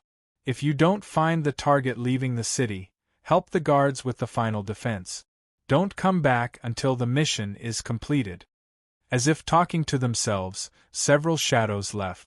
The spies began to pass on the target's information, preparing to carry out the dishonorable assassination plan. Just as he turned around and boarded the human-powered carriage that had been prepared in advance, ready to leave first, he found that Dasos was already waiting in the carriage. And beside him, a mage was playing the scene that the mage's eye had just taken. With just one glance, Hermit was so scared that he broke out in a cold sweat. What was playing was the words that had just been said. "Kill her if you have the chance." And Dasos's face was ashen as he sat there like a puppet. He seemed expressionless, but Hermit knew that this was a sign that he was extremely angry. Just as the young emperor's advisor lowered his head, intending to bear the wrath of the king, He heard the question that was suppressing his strong emotions. The Blood Mage Emperor Marsalit should be able to move by now. Give him a mission for me. Go to the basement of my bedroom and drag out the old man who should be drowning. As he spoke, he also threw him a blood-dripping dragon head emblem. This was the only proof of royal power that could command the demigod Blood Devourer. What's going on? He doesn't intend to punish me? Hermit's face was full of hesitation. This is a super secret, so if you meet anyone on the way, just kill them. By the way, emphasize to Marsalit that if there's a possibility that something might happen to the old man, remember to give him a stab in advance. Immediately, Hermit understood. Now that the situation was so chaotic, only the super strong could enter and exit the chaotic area at will. Marsalit, who was rebelling with him, came and went like the wind. Even if he brought people with him, how could he be discovered? How was this a rescue mission? It was clearly an opportunity for him to kill with a borrowed knife. My dear Hermit, do you still remember our ideals? I want the Ottoman Empire to stand at the top of the world. In front of it, what is a woman? He still spoke in a businesslike manner. He didn't mention killing anyone, but the words squeezed out from between his teeth indicated that he had already made up his mind. Desos was the only one who signed the contract. Under the intentional or unintentional forgetting, the two sides agreed that their hostile actions were only aimed at the country. They forgot that personal safety was involved. If his subordinates acted on their own and used a borrowed knife to kill someone, or if a demigod unintentionally killed someone to silence them while carrying out a mission, the contract wouldn't care. Moreover, in the eyes of the contract and in Desos's own heart, he didn't give any orders.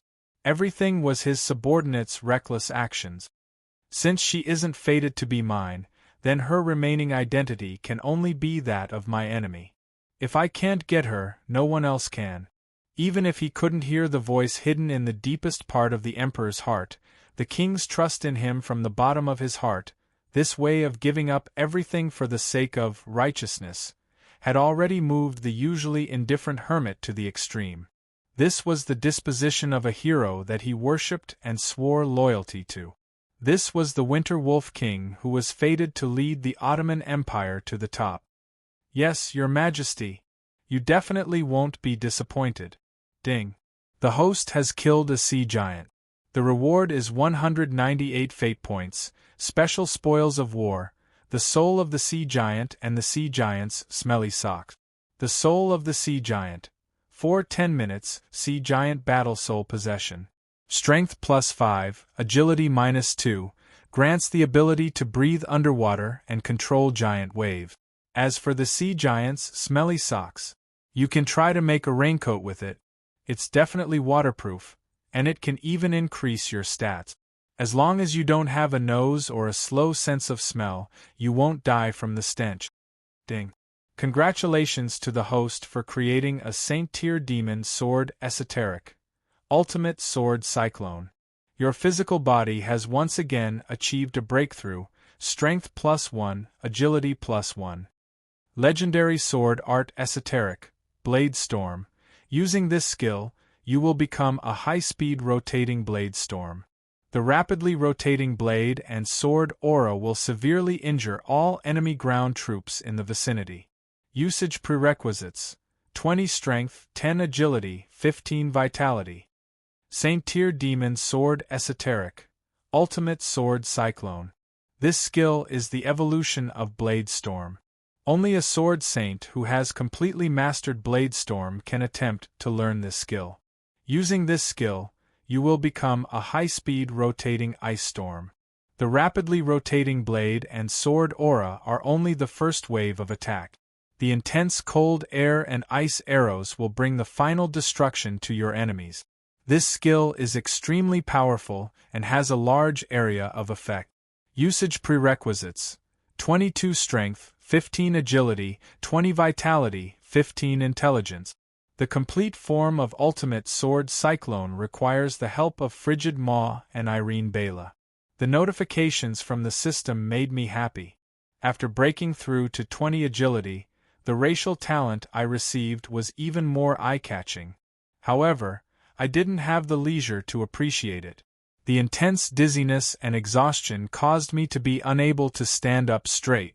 Although the power of the upgraded Ultimate Sword Cyclone has increased greatly, the usage requirements have also increased greatly. I have barely reached this basic requirement, but there is a hidden requirement that I can't avoid no matter what. Basic rank. Swordsmanship esoteric doesn't mean that the stronger the better. The most suitable one is the best. As a bronze rank, it is already difficult for me to forcefully use the legend rank sword esoteric by relying on my basic stats and sturdy physical body. If I were to jump another rank, it would be no different from seeking my own death. Through the system's quantification, the basic information of the swordsmanship is clear at a glance. A strength-type swordsmanship esoteric requires strength to increase its lethality, agility to maintain the speed, accuracy and balance of the attack. It also requires vitality to deal with the recoil and impact, so as to prevent one from accidentally killing oneself. As for intelligence, it is obviously a requirement for magic. Every time I increase my rank in rank, it is actually the support of my basic stat. The current me, even though I have barely reached the quality requirement of my basic stats in terms of quantity, I am still far from it. At this moment, both of my hands are injured by my own sword aura. Even with Irene as an external mana storage, the little amount of mana I have is still wiped clean. My physical strength is so weak that my head hurts endlessly and I feel nauseous. The reason why I didn't directly kill myself is because Irene helped me deal with the recoil of my mana. Furthermore, my mastery of swordsmanship has already reached a whole new realm. Even after putting in so much effort, this ultimate sword cyclone still isn't at its full power. Under the limitations of my current physical body, the original ultimate sword cyclone's power and duration is less than a third of its original state. This advanced version of the Saint rank magic sword esoteric is probably not even a tenth of the full version. Otherwise, under my Saint rank swordsmanship's profound meaning, a gold rank human sea giant would have been killed in an instant. It wouldn't have ended up with only one dead and one injured after the water and earth ice arrow's power was boosted. In order for the magic sword esoteric to be truly effective, I probably can't slack off on my swordsmanship and magic. Based on my current condition, my swordsmanship can only wait for its rank to be upgraded before it can become stronger. On the contrary, my magic is the real headache. After I return, I will immediately activate the Heloise modification plan. However, the most important thing right now isn't to think about the future or imagine the full power of the ultimate sword cyclone. If we are unable to overcome this obstacle, we probably won't have a future. With Kolos's help, alright, with her support, let us ignore the mysterious glare not too far away. Kolos, can you let me walk by myself? No, Lord, don't force yourself. I'm not forcing myself. Your clothes are already drenched. Thinking about it, you are a girl now. You are the one who is forcing yourself. You are obviously an elf. Isn't it scientific to have such a domineering body? The curves in the water are obvious. When some unscientific body parts touch me, it is tempting to commit a crime, do you understand? The natural herbal fragrance at the ends of your hair smells nice, but it makes me waver. Do you believe it? Not too far away, deer and moose are already crying in envy. Do you realize it? More importantly, when I remember that your soul is that of a male, I really want to find a pillar to knock my head against, do you understand? Alright, before the vengeance on the other side materializes, I return to the Church of the God of Law. A faint silver light emanates from the church. That seemingly gentle radiance blocks the river water that is infused with God power. From Kolos and the others, I find out that the two sea giants aren't here to stop me. They are only here to stop all living people who are advancing to the Church of the God of Law to seek refuge. Before I return, they have already exchanged blows with Kolos several times. There are many other small seafolk squads like this. Their goal is to stop important people from hiding in the Church of the God of Law. In reality, the seafolk and their subordinates have no intention of attacking the Church of the God of Law. In fact, there is no need for them to do so. The Church is the land of God. The land of God is free from all harm. This is the power of a true God. But it is a pity that as the city falls and the believers of the God of Law die, the Kajisi branch of the Church of Law, which doesn't meet the minimum requirement of the Church of Law, will fall into a church. In that case, they don't even need to do anything personally. The river water will be sufficient to solve all problems. Furthermore, the statue of a true God of the Church will become the best sacrifice to please the malevolent gods of chaos. But, even though the seafolk who trespassed were punished by the God of Law and hung on invisible gallows, the interior is still a mess. What reassures me the most are the few trailers placed in the main hall. They aren't God equipment or treasures, but the most important things at the moment: rations, medicine, and other necessities. It is impossible to bring much rations with us during a battle. The remaining rations in the underground base are what we have left behind in our luggage. The engineers and the others won't be able to support us for long. So, the moment we return to the surface, I get Kolos to secretly gather rations. If contracts could be perfect and flawless, if the law could prevent all crimes, perhaps this world would have become a peaceful and fertile land long ago. How could I rest in peace in a land filled with enemies? I had been prepared to retreat from the very start. Now, sufficient rations are neatly prepared on the trailers. As long as we can reach the underwater base, we will be able to attack or retreat at will.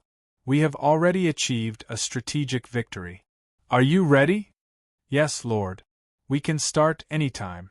If it wasn't for you insisting that I go change my clothes, we could have started 10 minutes earlier. Lord is the most inflexible. How annoying. All right, I ignore the cute complaint that makes me want to bang my head against the wall. I won't force you to change out of your wet clothes. Even if most of the people left behind are gentlemen with unique tastes and won't do anything, René and the others who are filled with resentment will really eat me alive. René, isn't it just that my figure is slightly better than yours? Is there a need to stare at me with such envious and jealous eyes? What you should be worried about is your back. Look at Callie, she's writing notes on your back. A new supplementary lesson plan is brewing. Obviously, this isn't the time to think too much about it. Looking at the seafolk elites gathering outside, I made up my mind. Then, let the great trial begin. Kolos raises the semi-god equipment grimoire in her hands and announces loudly. I, the Bishop of the Ottoman region of the Church of Law, Koros Eindan, a real name that has long been forgotten by everyone, hereby declare that villains are running amok in this city. A genocide and an unjust war are happening before our eyes. In the name of our God, Womians, we shall judge all crimes in this city. Primordial Codex Fragment Page, a replica of the God equipment. After the God of Law ascended to the throne, it was greatly strengthened. Faith in Law, 169/2000, every 1,000 people's faith will increase by 1 point per week. A maximum of 50 points per month. When the number of points reaches 1,000 points can be used to duplicate the Primordial Codex Fragment Page. Effect 1-3 Slight. Effect 2. Great Trial. Active consumes 100 points of faith in Law in one go and consumes 1 point every minute thereafter. When the user activates it, everyone in the city will be subjected to the judgment spell equivalent to that of a legend-ranked judge, judging the crimes committed in the past 3 hours. If guilty, one will be subjected to restrictions on freedom, invisible shackles, weapon lock, and many other negative effects. In the Great Trial, the effects of all executioner's law incantations will be doubled and their rank will temporarily increase by 1. Prerequisites. This city's laws are chaotic and villains are running amok. This city is on the verge of destruction. following the declaration, the silver light of order first transformed into a pillar of light before spreading outwards. Countless cries of alarm sounded out. The sea folk who were enjoying the massacre were obviously annoyed by the effects of this unprecedented law incantation.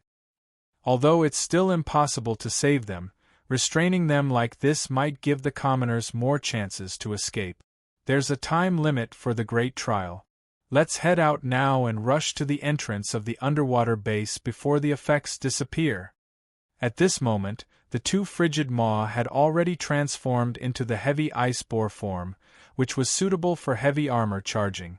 René and I would be the spearhead of the escape convoy.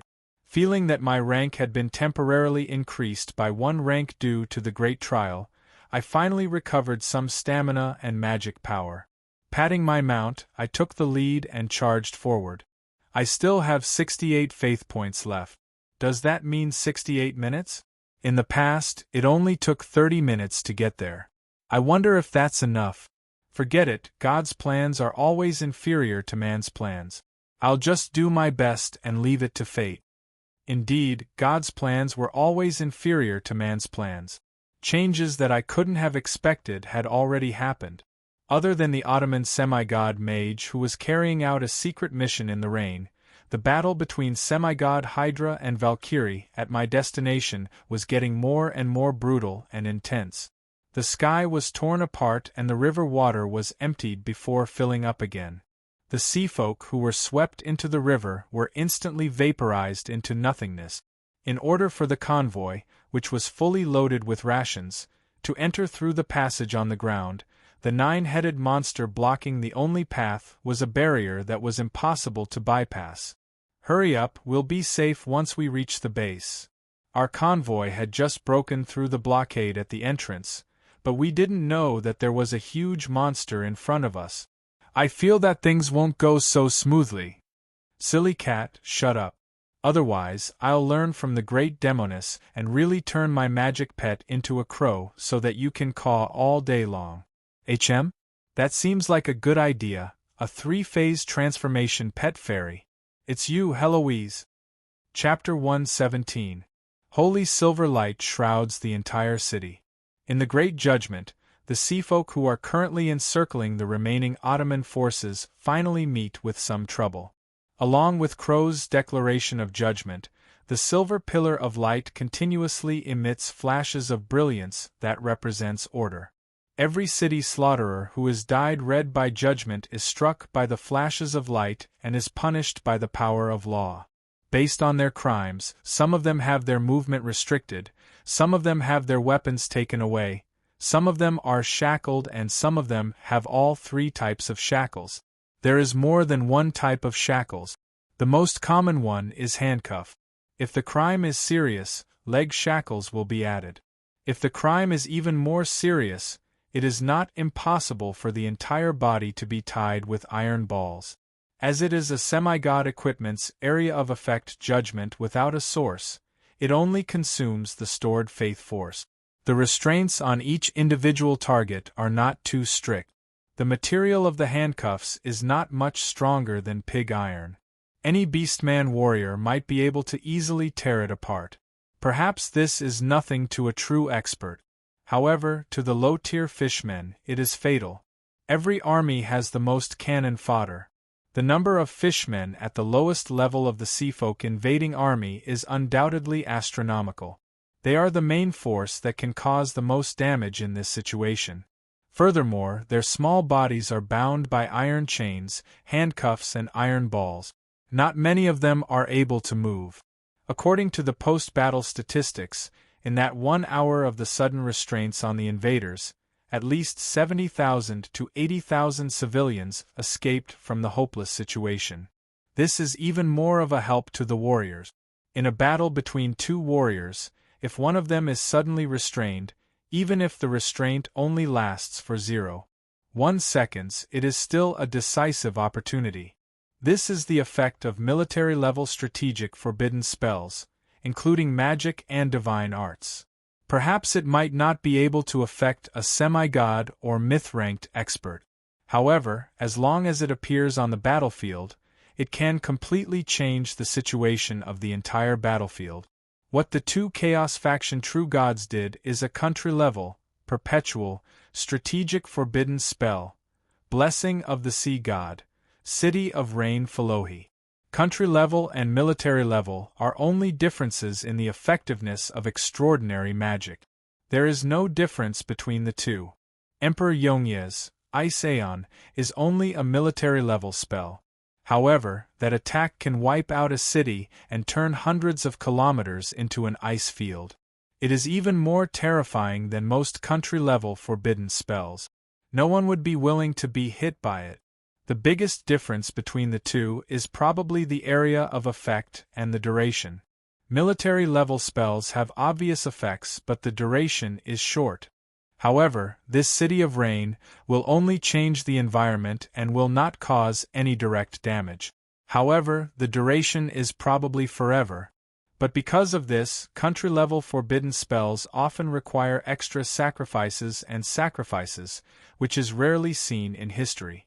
National forbidden spells like this often happen. This time, the Seafolk and the true gods had sacrificed so much. Of course, they wouldn't do it just for a piece of land. The dark clouds in the sky would continue to spread, and the City of Rain would continue to expand its territory as time passed. Within its range, other than the dry areas designated by the user of the forbidden spell, the other areas would become the new territories of the City of Rain. Although the speed of expansion is extremely slow, as long as the water elemental goddess, who is the source of magic, doesn't die, there is no possibility of this expansion stopping. This will always be the biggest problem for the Ottoman Empire. Perhaps countless sea tribes are already on their way here. As new tribes move in and their territory expands, Rainland will sooner or later become a country of the sea tribe. It is just like the cancer cells on a cancer patient. The longer it grows, the more dangerous it will be. By the time it really erupts, it will already be too late. That's why when I discovered the effects of this forbidden divine art that is obviously the work of a true god, I unhesitatingly gave up on the possibility of turning the situation around. Right now, the only possibility of turning the situation around is to kill the caster of this forbidden divine art. Even if the caster is foolish enough to not hide in an absolutely safe place, it is likely that a true god's caster appears in front of me. This isn't someone that I can deal with in my current state. Although my Law Faction's Great Judgment series was also quite strong, it was only a support-type forbidden spell that could be used against armies. It wasn't very effective against enemies. The strongest part of this forbidden spell was its ability to raise Law by 1 rank and double the effects of Law incantations. But right now, without enough Law job classes, this forbidden spell wouldn't be able to display its full potential. This is also the main effect of its design. Perhaps it isn't much right now, but this forbidden divine art with strict requirements can be activated by duplicated god equipment pages. As long as every city's law job class can have it in the future, perhaps any empire or race will have to re-evaluate the risks and costs of starting a war. And when such a fact was gradually recognized by the world, the small and weak countries would undoubtedly increase the number of law job class members, promoting the rise of the law faction from another direction. And when the law faction truly rose to power, when the power of law was equally effective against order creatures that had crossed the bottom line, and when the fact that chaos creatures could also learn and control law was discovered, perhaps this new power of the order faction would reveal its true colors as a neutral faction. Thus, in order to obtain the best marketing result, I intended to design the best opportunity for it to make an appearance instead of standing on the side of the loser in this battlefield where it is destined to lose, becoming an additional decoration on the crown of the victor. However, what I didn't expect was that the moment this forbidden divine art that was destined to be ineffective was activated, it would achieve astonishing result. Roar, roar, roar! The roaring Hydra's 9 heads are all in a frenzy. He is frenziedly spitting out venom, flames, ice and lightning, but he is unable to hit the agile opponent in front of him. As for Longtu Basra, he appears and disappears from time to time in the void. Every time he appears, the floating Dragonslayer's spear will shatter one of the dragon heads. Even if Hydra in the water is able to quickly use his powerful regeneration ability to regrow the dragon heads, the blind angle caused by the loss of the dragon head is enough for the Dragonslayer's spear to take the opportunity to chop off another dragon head. Even if the regeneration ability takes effect a few seconds later, Basra doesn't hesitate to look for his next target. That is because he knows that when his Dragon Seal ability takes effect, Hydra's regeneration ability is no longer limitless. The Hydra roared furiously, but he was still unable to break free from the chains. Furthermore, the strange chains were getting closer and closer to him. Not only was he unable to use the transfiguration technique, it was also gradually cutting off his connection with the river. If this continued, his regenerative abilities would run out sooner or later. Hydra is roaring in rage, but he is also terrified. As an ancient sea monster, he can faintly see his own doomsday. Originally, the two sides should have been evenly matched, but the reason why the situation has become one-sided is because of the 40-minute Great Judgment. Actually, at the start of the battle, Hydra has the absolute advantage. Due to the activation of the True God's forbidden spell, Basra was forced to make the first move. After losing the advantage of being an ambush hunter, he naturally fell into a disadvantageous position. But when the silver light of order descends, the situation is reversed yet again. Now, a gigantic chain is tied around the nine-headed dragon's body. Although the nine-headed dragon's body is powerful, it is still unable to break free from the chains that should have been incredibly weak. Now, the chains are flashing with a dark golden light, and runes and magic arrays with special effects against dragons are faintly discernible. It is evident that this is a top-level divine weapon against dragons. Looking at the bizarre scene before me, I am stunned at first, but then I come to a realization. Perhaps due to a freak combination of factors, the reason why Longtu Basra is almost invincible against dragons has finally been discovered. As a Valkyrie, when Basra was still a relatively ordinary Wood Elf Ranger, he advanced to the Twilight Blade class. Their specialty is to target their opponent's attributes and abilities, giving themselves and their own weapons the most suitable buff. And obviously Basra is still a Twilight Blade, and he is still an expert in weapons enchantment. It is just that his specific enchantment is obviously an extraordinary Dragonslayer special effect that normal Twilight Blades would never be able to learn. This is also the reason why he always carries a large number of Dragonslayer weapons with him. Then, the reason why the situation has developed to this point is obvious.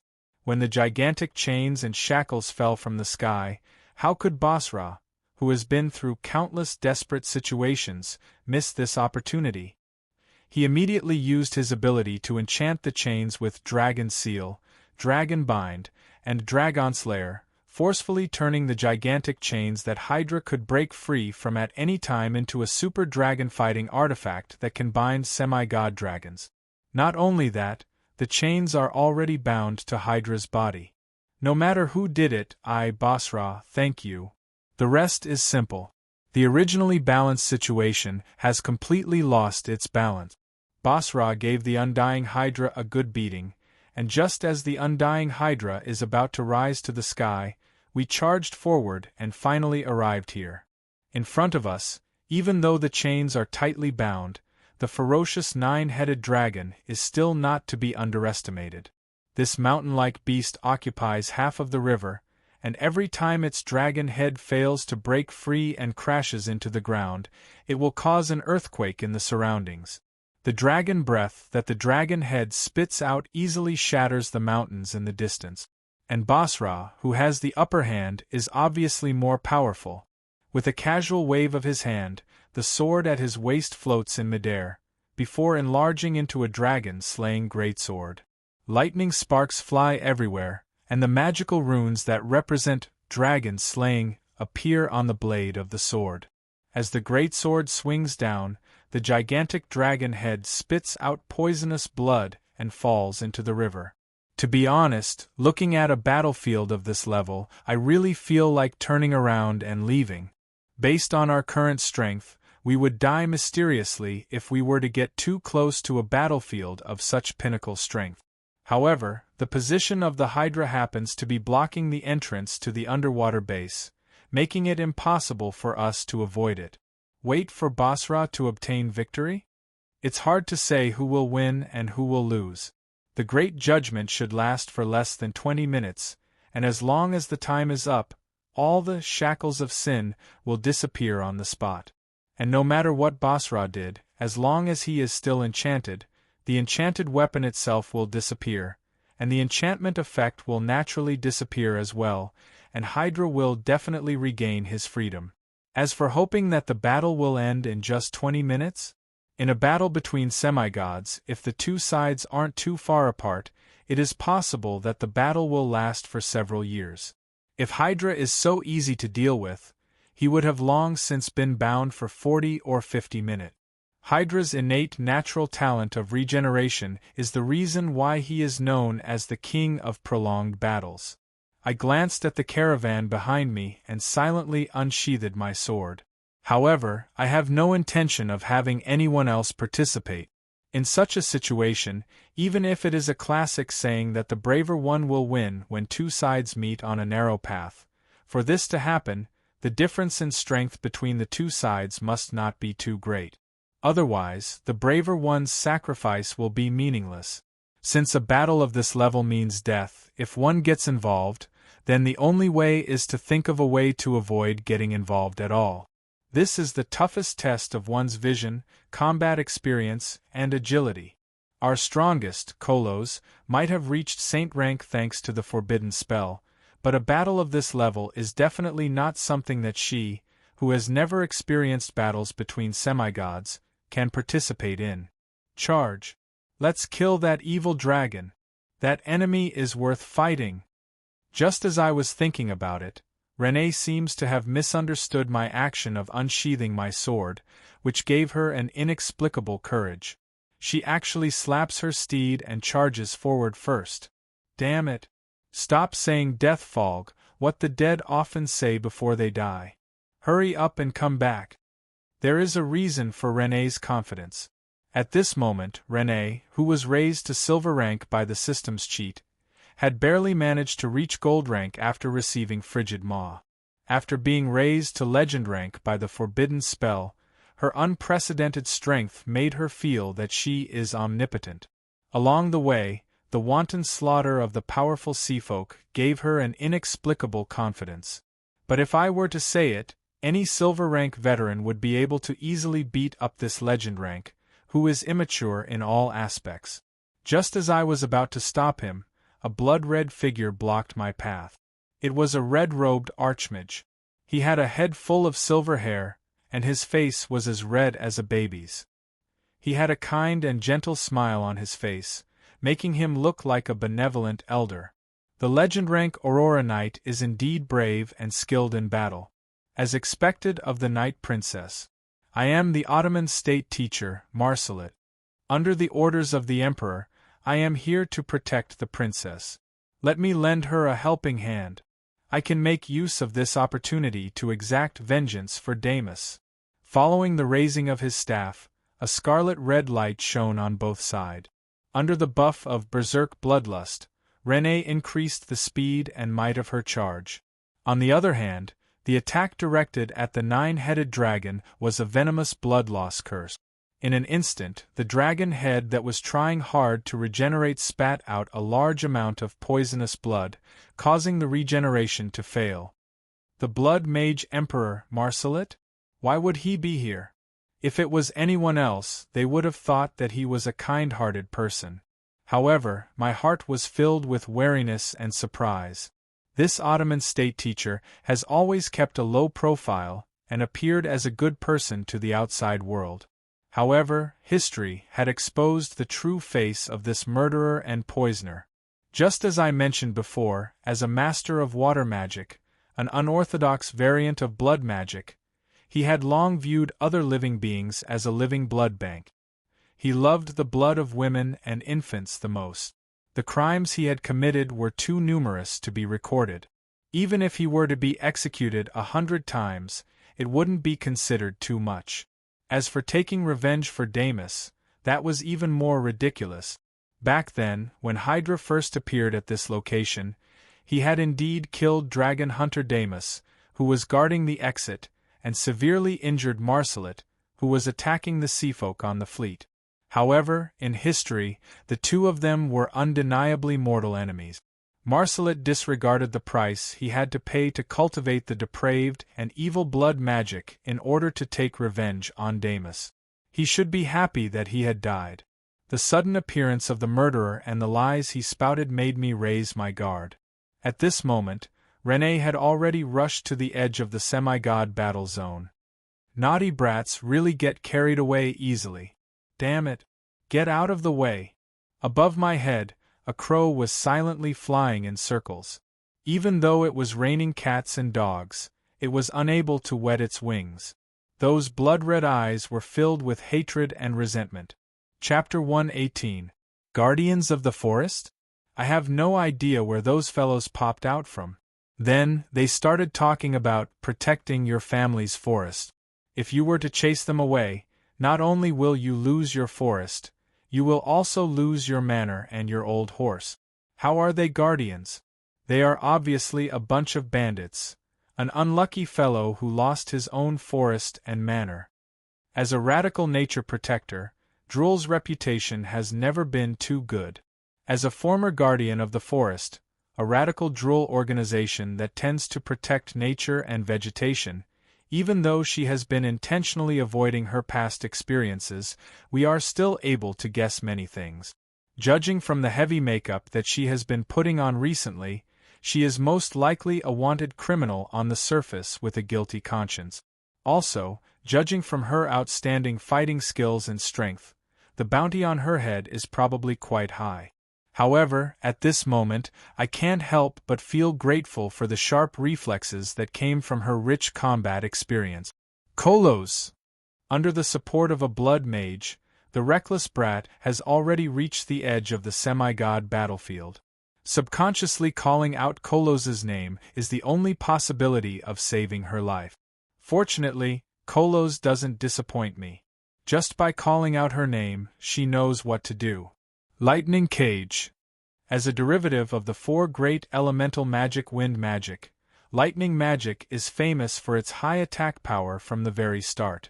Unlike fire magic, which is also one of the two great cannons, which has high attack power and a large area of effect, lightning magic is famous for its high speed, high frequency, and suddenness. Different from elemental mages who can directly control the power of the elements, Drool has two ways of controlling lightning. One is direct control, similar to mages, and the other is indirect control of nature and the weather. Although it has many weaknesses such as inconvenient control and the need to calculate in advance, lightning descending from the sky is more powerful and has a longer range.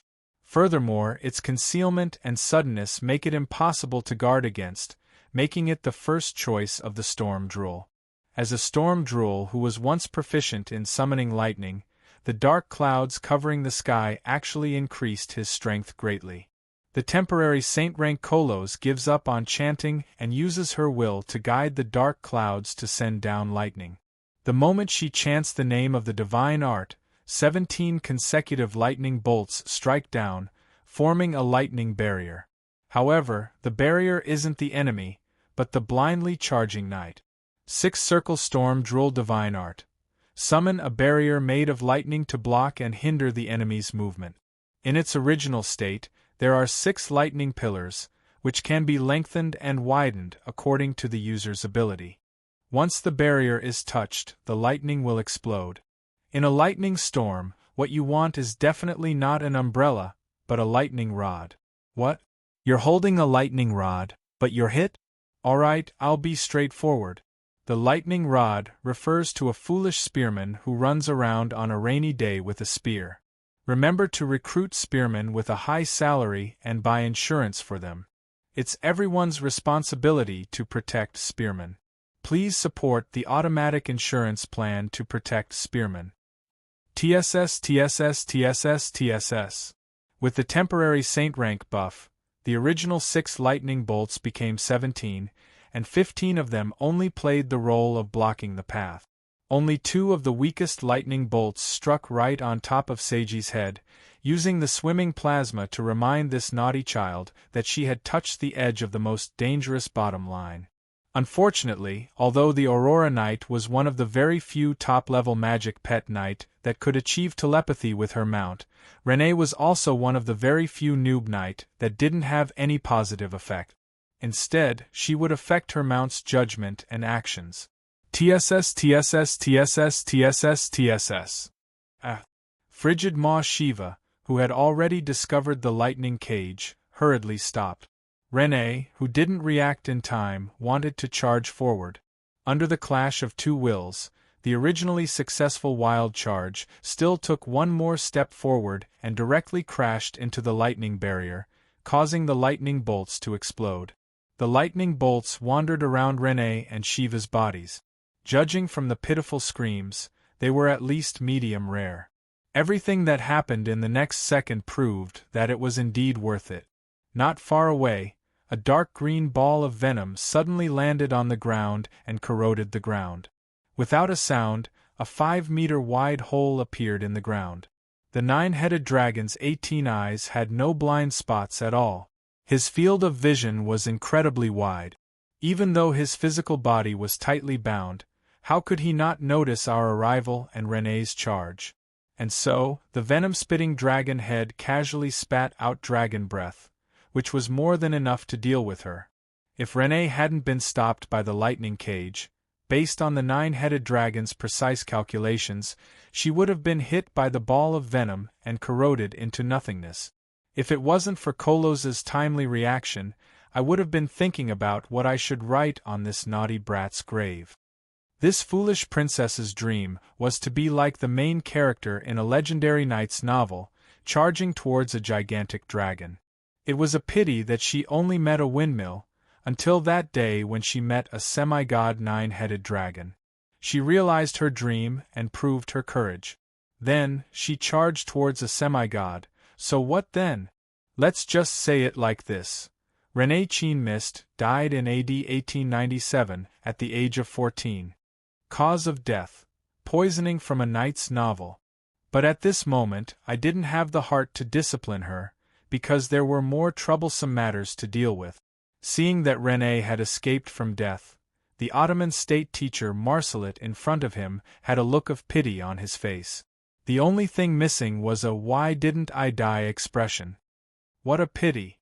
If I had succeeded in my charge just now, I might have been able to deal a fatal blow to the evil dragon. Fatal blow? A newbie knight who had barely reached the gold rank in terms of overall combat power against a semi-god Hydra? Even if I managed to hit him, I would probably be ignored. This shoddily made-up story that didn't use my brain at all, this worry that was so fake that it was a complete insult to my intelligence as the one being deceived. But in reality, there was no need for me to guess the other party's intentions. He was here to scheme and murder. Evidence?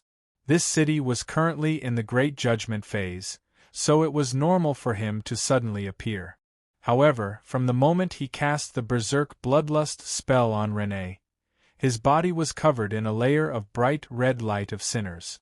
This was the judgment of the judgment spell for attempted murder. Why did he want to find trouble with Renee? Didn't he want to kill Roland? Actually, after I tore off my clothes, I dashed back to the church in an ice armor, almost naked. After which, I changed into a male knight's attire. The ice armor covered my face, but it was obvious that I was a male under the heavy armor, so it was impossible for me to be mistaken as a male. On the other hand, the mission that Marsalit received was kill the Shadow Princess of the Mist Royalty. She is an Aurora Knight and her overall combat power is around gold rank. Previously, Renee's strength couldn't be hidden from the true experts. She didn't even reach bronze rank, so how could she advance to silver rank Aurora Knight? Thus, from the very start, Marcelet treated Renee as the Shadow Princess Roland. At this moment, Marcelet thought that his actions were hidden and that his position was high, but he didn't notice the fact that he had been exposed. After all, he was an archmage dressed in a blood-red robe, and what he practiced was blood magic that was filled with blood-red aura. This red light was long ignored by him, and the negative effects of great judgment couldn't even break through his defensive magic. However, it is good that you are fine. He was still trying to defend himself. But I didn't have the intention to expose him. On the contrary, I nodded my head in agreement. Yeah, I almost. Princess Renee would have been able to make a name for herself. What a pity. She is a true legend. Wearing the helmet of ice, I played the role of a simple-minded and crude knight perfectly. The information that I accidentally leaked out further confirmed Marcelet's guess. He rubbed his chin and nodded his head in satisfaction, as though he was satisfied with his intelligence and acting skills. At the same time, I used the phylactery of the Lich on me to ask Rosemary about the intelligence and weaknesses of the state teacher. After all, he is a semi-god, and the strongest person on our side, Kolos, is only a pseudo-saint rank with 10 minutes left. No matter how I looked at it, it wasn't worth it to fight him head-on. Even though I heard that he is heavily injured, a semi-god is still a semi-god, and he definitely isn't easy to deal with. Even if it is just a counterattack before his death, it is more than enough to drag us down with him. Weaknesses? How can a person like him have any weaknesses? Fine, don't pull my phylactery, let me think about it. He really doesn't have any weaknesses. Even if he is heavily injured, he is still able to absorb the blood of others to recover himself, forcefully maintaining the vitality of his physical body. His survivability is extremely high, and if we are unable to kill him, his revenge will definitely be fatal. Wait, you are saying that he is relying on sucking blood to maintain his mobility? His body isn't filled with his own blood and bodily fluids? After getting a positive answer, thinking about this, I came up with an idea. Anyway, there isn't any loss. Let's give it a try. Thus, the face under my helmet revealed a simple and honest smile exclusive to a pure holy knight. Ottoman state teacher Margolint, along the way, we eliminated a general of the seafolk and picked up a bottle. Someone said that it is a god equipment. You are knowledgeable, can you help us take a look? In the distance, Renee had already rushed back on her horse with a pale face. Marcelet retracted his gaze, as though he was looking at a prey. Hearing my words, Marcelet smiled. It isn't Margolint, it is Marcelet. Do you knight, whose muscles grow all the way to your brains, know what a god equipment is? It really is a little weird, let me take a look. The ancient bronze bottle was filled with the scent of history. Although there wasn't a single ripple of magic, it seemed to be made of brand new materials. This meant that time didn't mean anything to him, and it also proved that it was extraordinary for it to have transcended history.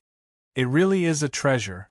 It is a pity that the original god of the god equipment has fallen and the god power of this god equipment has been exhausted. The remaining use of it can only be considered as a toy with some special effects. Let me study it for a while. When the matter at hand is over, I will reward you handsomely.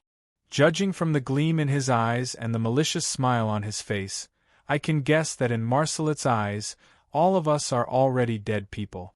Thus, the generous reward he would give us is to send us to a comfortable death. Thank you, Lord Ma Beer. I am lacking a wife. My hometown, Shaofeng, has been waiting for me for many years. Not Ma Beer. Forget it, you can call me whatever you want. However, right after that, the blood mage focused all of his attention on this ancient bottle. The attractiveness of a god equipment to a mage was self-evident. Even though it was already worn out, if he was able to study a bit or two of the secrets of the gods, Marcelet's power would probably increase explosively. Especially since this god equipment originated from an ancient sea god. The blood magic that Marcelet trained in was a branch of water magic, which made it even more attractive to him. When he finally managed to study something, I laughed. So that's how it is. Let's activate it and see. Ah! The god equipment was activated and a blue divine light enveloped the semi-god blood mage. Then, countless amounts of blood spurted out from his body, turning into streaks of red arrows that shot into the distance. Due to the large amount of blood loss, the already heavily injured Marcelet lay unconscious in the water. Stonevilla's ocean bottle, the legendary god equipment of the ancient sea god. It was said that in ancient times, it was capable of stirring up endless waves.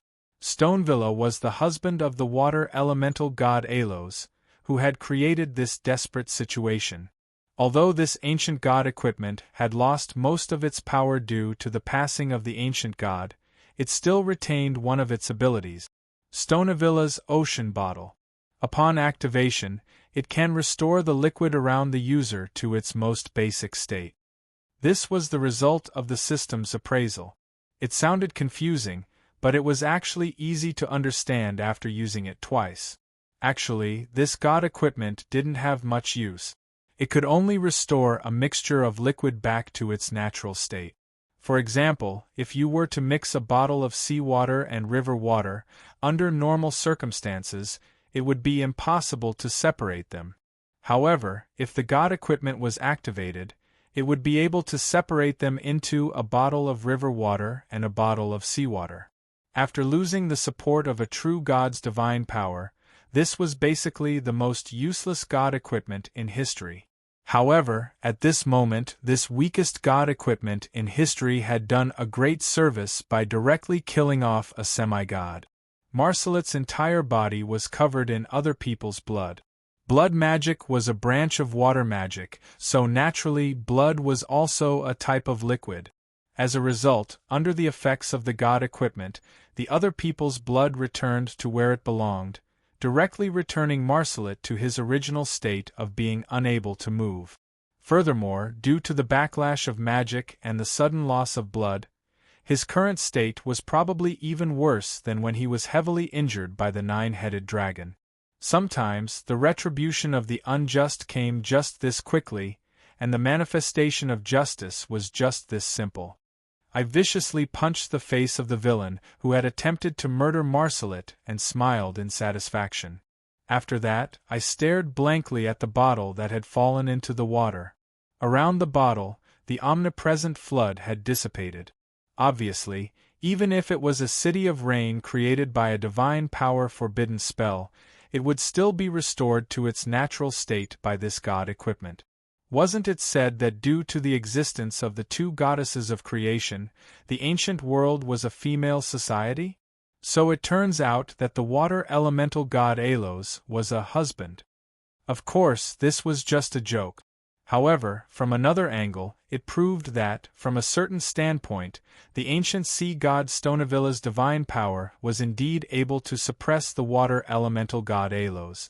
I vaguely understood that this god equipment left behind by the previous husband of the water elemental god was probably the key to dispel the national forbidden spell, City of Rain. Let's not talk about how we have already fallen out with each other. Why should I help the Ottoman Empire to dispel this problem? Right now, the ocean bottle of Stonevilla, which has lost its divine power, can only maintain a space of around 2 meters. How can it possibly resist against the entire forbidden spell of the gods? However, it was very useful now. I kept the bottle and placed it in my bosom. Under the influence of the god equipment, the surrounding space became clean. Even though we managed to defeat that unlucky bloodmage so easily, the problem before us still remained. If we didn't settle everything in the remaining 5 minutes, we might not even have the chance to escape from the enraged nine-headed dragon emperor. Since I don't have enough power, let's try my tricks. Heloise, can you help me contact Longtu Basra? Chapter 119. Picking up an old man? Didn't you ask him if he knows how to refine pills, or if he has a few decades or even 100 years of cultivation to find a successor? At the very least, you should have asked him if he has any godly weapons or if he has a wealthy and beautiful young daughter. After knocking out Marcelet, the first thing I did was to send out Heloise to transform into a bat. She held her former milk bottle, Stonevilla's ocean bottle, in her mouth to ward off the rain and act as a temporary aerial scout. Since Marcelet was able to find us, it was definitely possible for other assassins to follow us as well. However, even if there were royal secret agents following us, I didn't think that they would be able to avoid Heloise's detection. After all, in such a heavy downpour and flood, even a high-level lurker would be able to remain invisible. However, it would be impossible for their bodies to vanish. If they were to move underwater, a strange hole would probably appear in the water. It was the same for mages' invisibility. All sorts of camouflage and camouflage abilities would be greatly reduced in water. Vanish in the day? That, your wet footprints are still here. Camouflage? Sorry, the color faded. Next time, remember to buy some high-grade waterproof paint. The one who used invisibility. The water is all over your body. Are you planning to cosplay as a water elemental? What was gratifying was that Heloise didn't find any other scouts. That meant that there was probably no one else. When she reported that she found a white-bearded old man on a tree not too far away, I couldn't help but think of the classic scenes in the night novels of the past. Thus, I asked the question at the top of the page. After all, in night novels, picking up a white-bearded old man out of nowhere was usually the start of the protagonist's rise to power. For example, some old man, some god, or some senior expert. It really is fate. He really does have a wealthy daughter, and she has long been interested in you. What? Dasos Min. This old man is Kraven Min. He is the previous emperor of the Ottoman Empire and the elder brother of your cute junior. What? Aren't you going to pay your respects to father-in-law? Your snack quota for tomorrow is gone. If you don't shut up, I'll turn you into a drooling dog and replace all your daily snacks with dog biscuits. Expired ones. As expected, Heloise was instantly rendered speechless by this threat that could very well come true. Even though I said that, I was overjoyed. Without a doubt, I had picked up a big fish out of thin air. It seemed that Marcelet was here to bring the former emperor away. However, as long as I could escape from Kajisi, just the news of the old emperor's existence would be enough for me to play countless tricks. Sure enough, it's just like in the Knight Rider novels.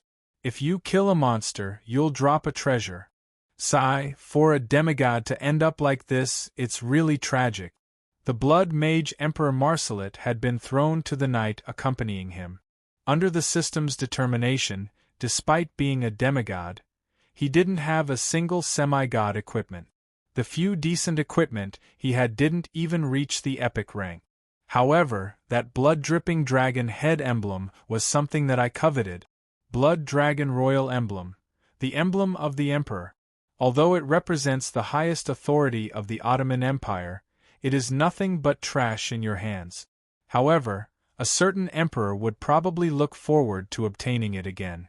After all, other than being an object of proof, this emblem made of a special metal has many undiscovered secrets. While sighing at how poor this boss was, I turned my attention to a spot not too far away. A gigantic 9-headed dragon was blocking our escape route. That was the crucial point. Darn it, the coastline is so long. Why did we have to come ashore here? However, I also knew that this wasn't purely a coincidence, nor was it my luck acting up again. Rather, it was a result of a freak combination of factors. More than a month ago, the Ottoman Empire had stationed a large number of troops here, including semi-gods. As these unlucky fellows posed too much of a threat, they were chosen by the 9-headed Dragon Emperor as the first wave of attack. Although they were both semi-gods, the 9-headed Hydra evolved into a semi-god 9-headed Dragon Emperor wasn't something that a human semi-god could deal with. Back then, that human semi-god was instantly killed. After that, the 9-headed Dragon Emperor didn't seem to have any intentions of coming ashore. Instead, it acted on its own in the river. Now that it had come ashore, naturally, it would come ashore here. The moment it came ashore, it was blocked by Basra. Thus, after a series of unforeseen events, he was like a mountain blocking our path, leaving us helpless. The battle on the other side was still extremely intense. Basra had the upper hand in all aspects. All kinds of dragonslayer and dragon-sealing god equipment appeared one after another, slashing the head of the immobilized nine-headed dragon emperor until it was bleeding profusely. However, the problem was that top-tier creatures like the nine-headed hydra were known for their tenacious vitality and their ability to regenerate.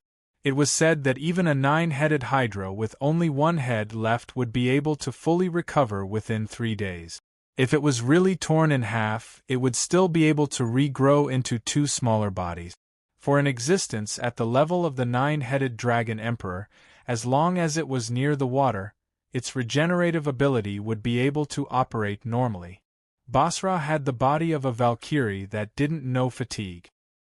He intended to destroy the nine-headed dragon emperor's dragon head over and over again, exhausting its regenerative ability to fight a war of attrition.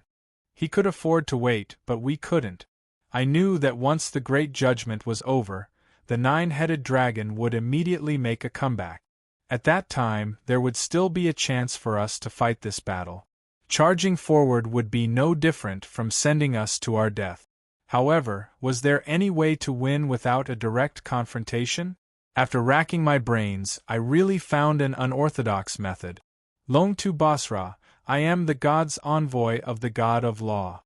The one who cast the forbidden spell is also on our side. Let me tell you a piece of bad news.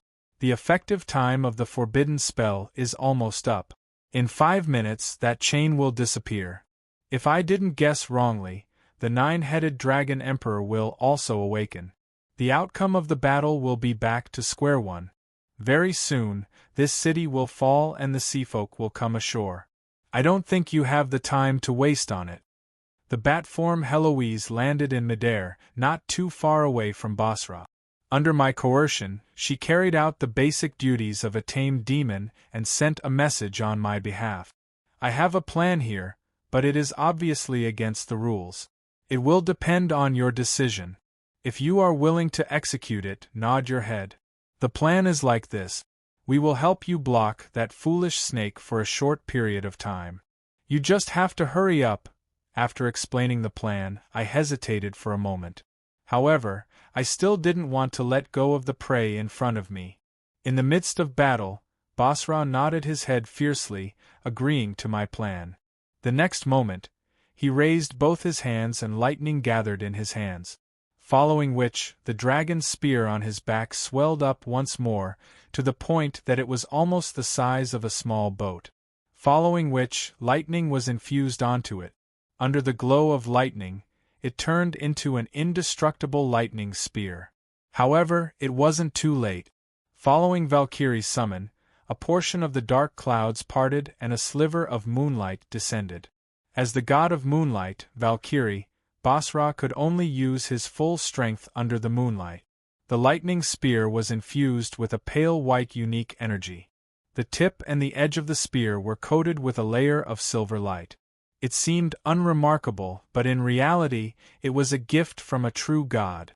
With the addition of the moonlight blade and the blessing of the god of hunting, the might of the giant spear increased exponentially. Ain's spear of destruction. Even though the nine-headed dragon struggled violently, the sea monster stirred up a torrential river. At this moment, the waves rumbled and lightning flashed incessantly, as though it was the end of the world.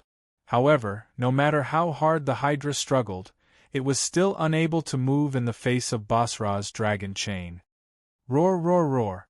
Even though the Dragon Slayer roared furiously and the mountains shook, the lightning spear that seemed slow but was actually fast still struck the nine-headed dragon.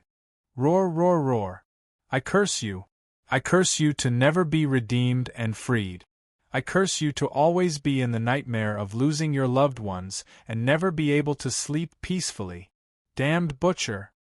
Under the Dragon Emperor's cries of pain and curses, 3 dragon heads were severed. Countless green poisonous blood spurted out and the surrounding water turned into a fatal venom that devoured flesh and soul. Your screams and curses are my best lullaby. After that, Basra floated over to us without even looking at the results of his battle against the 9-headed dragon. I could only helplessly order Irene Bela to charge forward, intending to replace Valkyrie's position. Sigh, it's almost done regrowing a dragon head in 19 seconds. This 9-headed dragon is truly difficult to deal with. As expected, the moment I entered the 9-headed dragon's defensive range, lightning, flames, venom, and icicles were all aimed at me. Even though the 9-headed dragon was still screaming in pain and cursing Longtu for his misfortune, even though 2 of the 9-headed dragon's heads were still spurting poisonous blood, the other 7 heads had already recovered their combat strength. This is the benefit of having many heads. Should I go back and modify Abe? Times are changing, and the 3-headed Cerberus is obviously outdated. 12 Cerberus shouldn't be too many. It's a pity that Abe is currently in his rebellious phase, so he probably won't accept my modifications. Not only did he reject my nickname, he even said that he wouldn't accept my modifications even if the world were to be destroyed. Even though the previous enhancements were all pretty good. He even forced me to cancel the function of automatically crowing at 6 o'clock every day. As the army commander, it's important for me to supervise my subordinates to do morning exercises on time. Haven't you heard of the story of dancing at the sight of the rooster? Did he shrink back after being called a void rooster? Didn't I get called a void rooster every day? How useless. Right, why don't I try adding a few more wheels to him? It seems that transforming is quite popular these days. The 4 destructive dragon breaths were right in front of me, but I was still thinking about something else. This wasn't because I was looking down on my opponent. The 9-headed dragon emperor, who had been through countless battles, was an experienced veteran. The dragon breaths had chosen the best spots to land. The 4 dragon breaths landed in 4 different directions, and they just happened to intersect with each other. If nothing unexpected happened, no matter how I dodged, I would have died. But, since I didn't die, something unexpected happened. The galloping ice warhorse suddenly vanished and transformed into a miniature, young snow woman who sat on my shoulder. Right after that, she spread open her golden wings and flapped them with all her might, transforming the momentum of my charge into propelling me upwards. I, who had transformed into a war angel, suddenly shot up from the ground. As a war angel, controlling the order Holy Flames was a racial talent. At this moment, the holy flames on my wings and forehead instantly evaporated the raindrops. The heavy rain didn't affect me much, but I didn't dare to stop flying. I abruptly rose higher to avoid the next chain of attacks from the 9-headed dragon. As expected, a few seconds later, the place where I was previously at was completely covered by the lightning storm and the sudden increase in the flood. This was common knowledge when fighting with top-tier combat power. Against an enemy who was excessively agile and had great concealment abilities, it was best not to tangle with him. Instead, it was best to throw a large Yoi attack to destroy him and any possible hiding places he could be. If Renée was in my position, even with my abilities, she would have died long ago. Being able to predict the enemy's attack methods in advance was undoubtedly a huge difference in combat experience. But now, while I was spinning in midair to avoid the dragon's attacks, I was continuously sending ice magic attacks at the 9-headed dragon. Yes, ice magic, and it was a bronze rank magic that was below the 3rd circle. Ice magic, the type that the 9-headed dragon could ignore the most. Of course, now that I had temporarily risen to silver rank, I should be able to use 5th circle magic. But it was a pity that I didn't know a single 4th circle or 5 circle silver rank magic, because I didn't want to waste my skill points. If I lacked in quality, I would make up for it with quantity. My random ice arrows and the ice shards that I casually formed could also be used as artificial hailstones to rain down from the sky. But it was a pity that beneath the hailstones wasn't the fragile glass of a car, nor was there a car owner who wanted to cry because he forgot to buy insurance. The innate water magic of the ancient sea monster below was in no way inferior to any top-tier water mage. Ice magic was inextricably linked to water magic, and the nine-headed dragon's ice dragon head was an expert in freezing magic. My meager amount of hailstones wasn't enough to deal with it. However, when that ice dragon head completely ignored my attacks and even showed a look of disdain, the nine-headed dragon's main body met with a little trouble. A frightening blue color appeared on his skin, and a thin layer of ice actually formed on his body, causing him to enter a frozen state. He really is tough. Even if the system didn't say that he couldn't resist the freezing air, he still managed to resist half of its effect. I never did things that were meaningless. From the very start, that seemingly meaningless attack of mine was actually me doing my best to prevent the effects of the freezing air from activating. Freezing air, a type of soundless and fatal cold air. It can be attached to the physical body and weapons, and it can also be used together with ice magic. Anyone who comes into contact with it will have their movements slowed by 1%, and they will receive 1 point of ice damage per second. This effect can be stacked. If the movement speed is slowed by more than 20%, the target will be frozen, their thinking will become rigid, and many other negative effects. If the movement speed is slowed by more than 50%, the target may die at any moment due to hypothermia. This ability wasn't particularly powerful, but it had the advantage that no living creature was immune to it. Of course, I didn't expect to be able to freeze an ultimate creature like the nine-headed dragon to death, but this super disgusting negative effect of freezing and slowing down even the target's thinking and reaction speed would be effective in helping me complete my dangerous mission. Meanwhile, on the other side, the battle was also nearing its end. Are you willing to follow the god's laws at all times, and fight for the sake of law and justice? Kolo's voice was trembling with excitement. Performing a special ritual for the semi-god Valkyrie wasn't something that any ordinary bishop would have the opportunity to do. That's right, from the very start, my goal was quite clear. Since the only one on our side that could threaten the nine-headed dragon was Basra, then increasing Basra's combat strength was the best choice right now. And as long as he had a law job class, he would be able to increase his power by 1 rank in the Great Judgment. As for Semigod, increasing his power by 1 rank fine, it was impossible for him to reach the level of a true god, but it was quite possible for his combat strength to explosively increase to the point where he could easily suppress the nine-headed dragon. Of course, according to my calculations, this excessive power would also cause the Great Judgment to end prematurely, which wasn't something that Valkyrie's body could withstand. In the end, it would most likely result in mutual destruction. However, Basra was already a dead man, so why would he care about this? The only thing he was worried about was whether or not he could kill this dragon.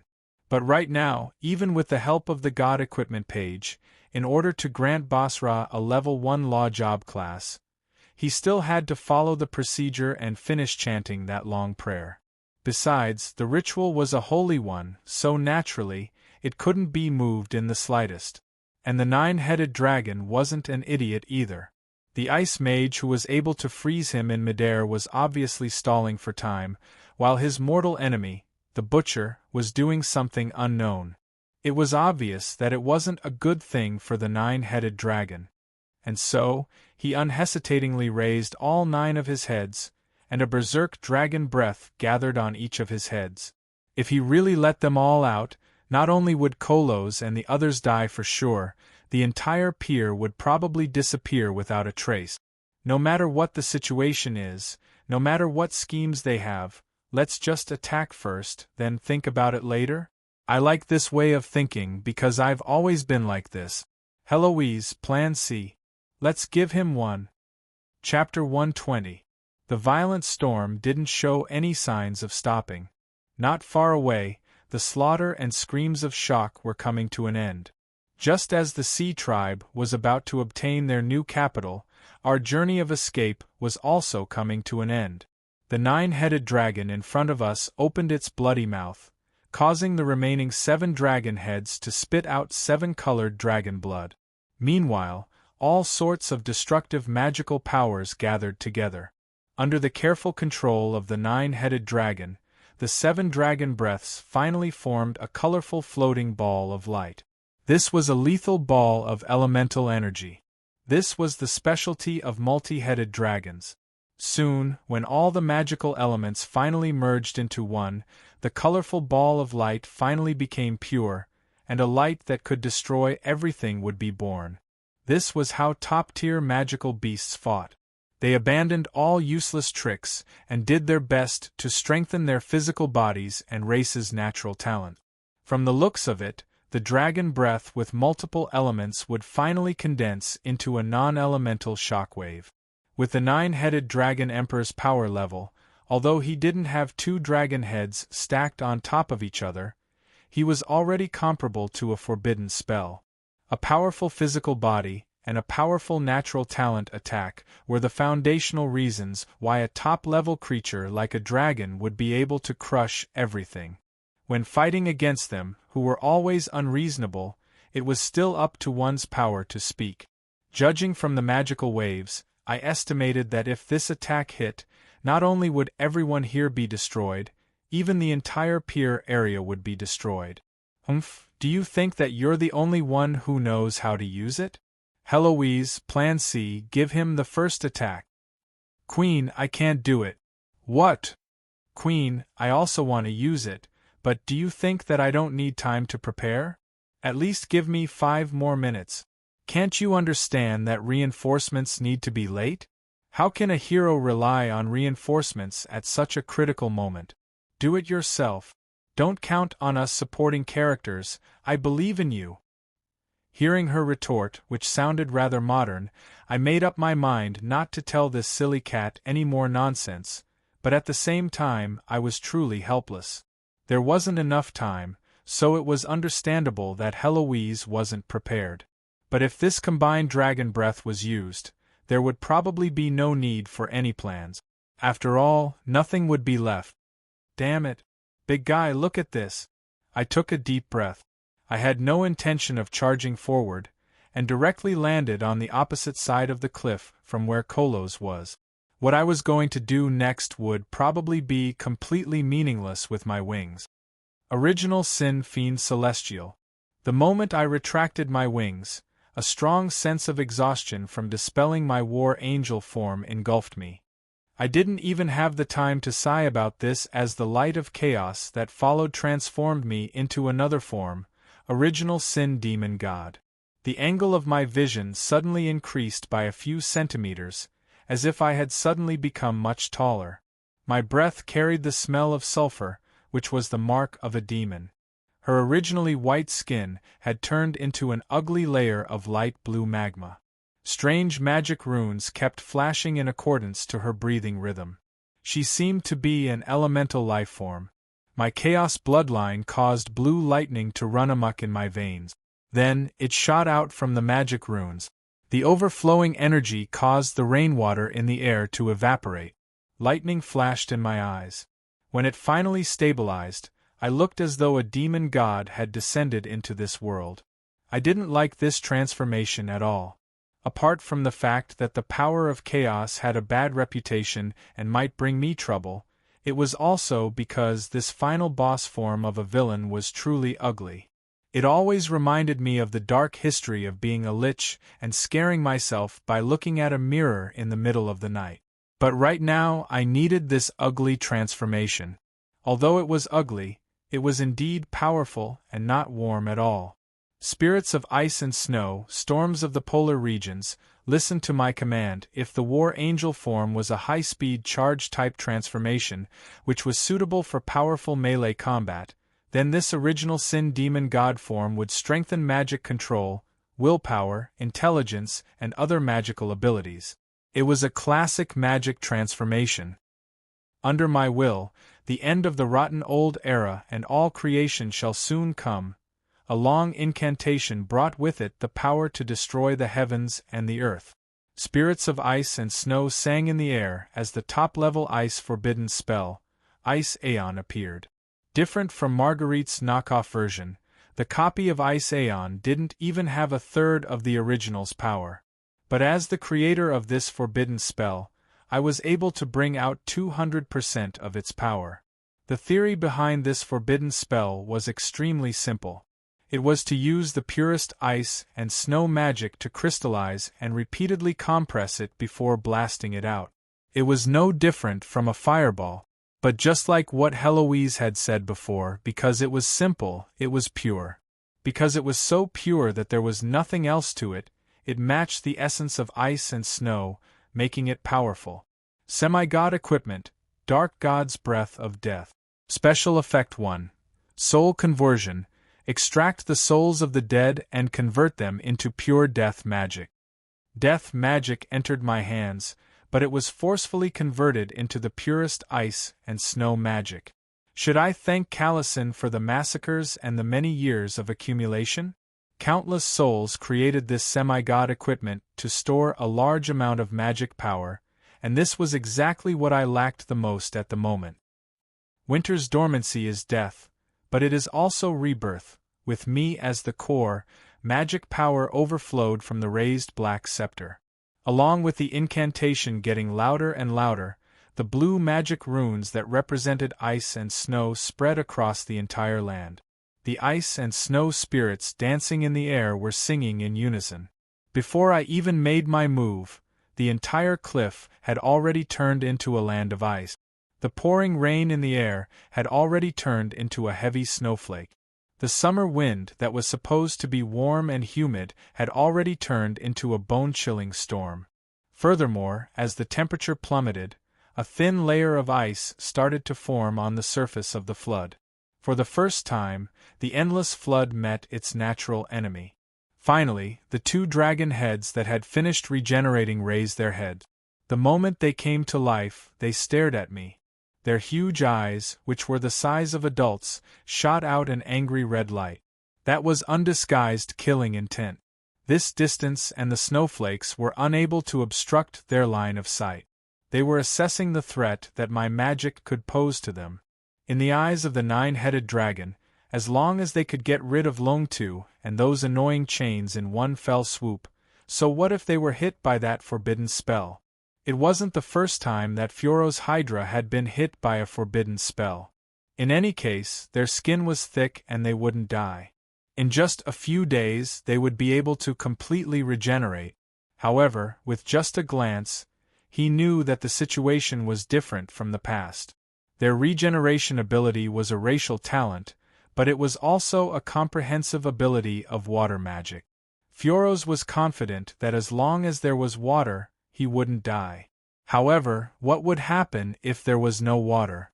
Water mages would usually train in ice magic to increase the lethality and flexibility of their spells.